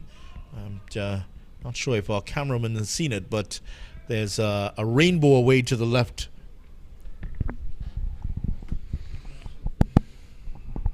Batch now, she's into the attack. She's gonna finish off her 4-over spell. She's bowled well so far for this Barbados team. She picked up a wicket for 18 runs. Well, the rains are here with us. Just a slight drizzle across the ground. You might just be picking it up on the cameras. Certainly not heavy enough to take the players off the field at the moment. Either way, TNT significantly ahead on the Duckworth-Lewis run system. Powered away, that's going to be 1. So Trinidad and Tobago a run closer to victory here.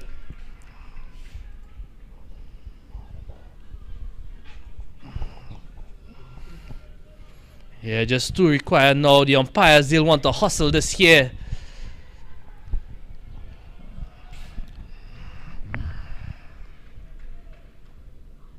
And Joseph will have the opportunity to hit the winning runs. 3 balls remaining in the over. The intent, the volume from the crowd is certainly ramped up in the last 5 overs. That's one of them. And the scores are now level. Trinidad and Tobago 113 for 3, and they still have a lot of deliveries still to go here. 20 balls still to go, and Roberts has the opportunity to end it here for Trinidad and Tobago.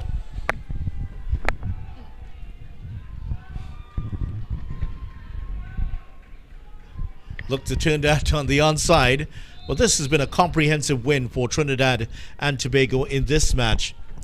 But you have to feel for Barbados, very, very close. They kept up going at least until that 12th over. Just to remind you, at the end of 17, TNT are 113 for 3. At this point, Barbados were 101 for 2.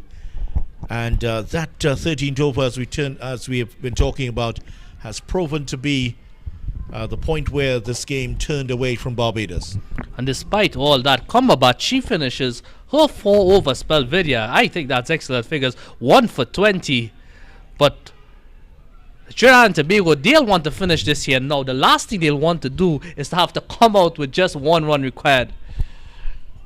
Well, they're significantly ahead on the duck with those scores, so it's not going to matter.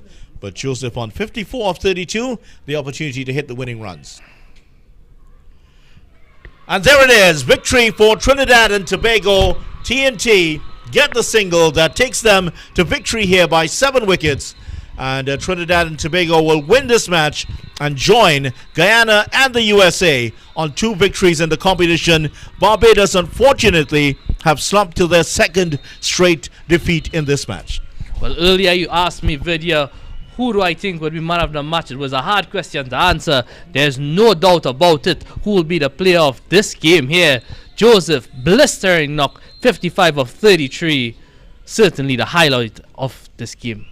Yeah, certainly is the highlight of this match. And don't forget the contribution of Roberts, 15 of 29.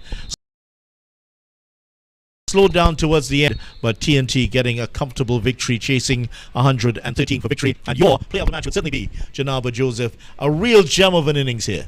Certainly so, and she's finished it just in time. She's getting the blessings of the rain to lead her team out.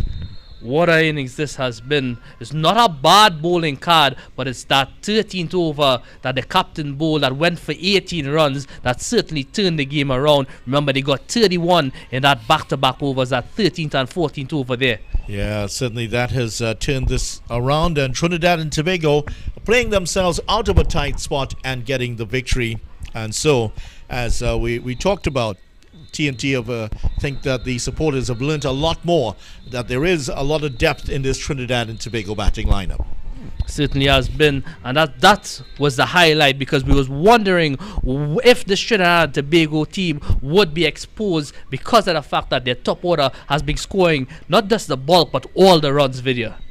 Yeah, well, this time round they were able to pull off the victory here. So that is the 3 games in the books today here at the Brian Lara Cricket Academy. Earlier today at the Diego Martin Sporting Complex, USA would have beaten Windward Islands by 8 wickets. Guyana have gotten past Leeward Islands earlier today here in Tarouba by 10 wickets. And Trinidad and Tobago defeating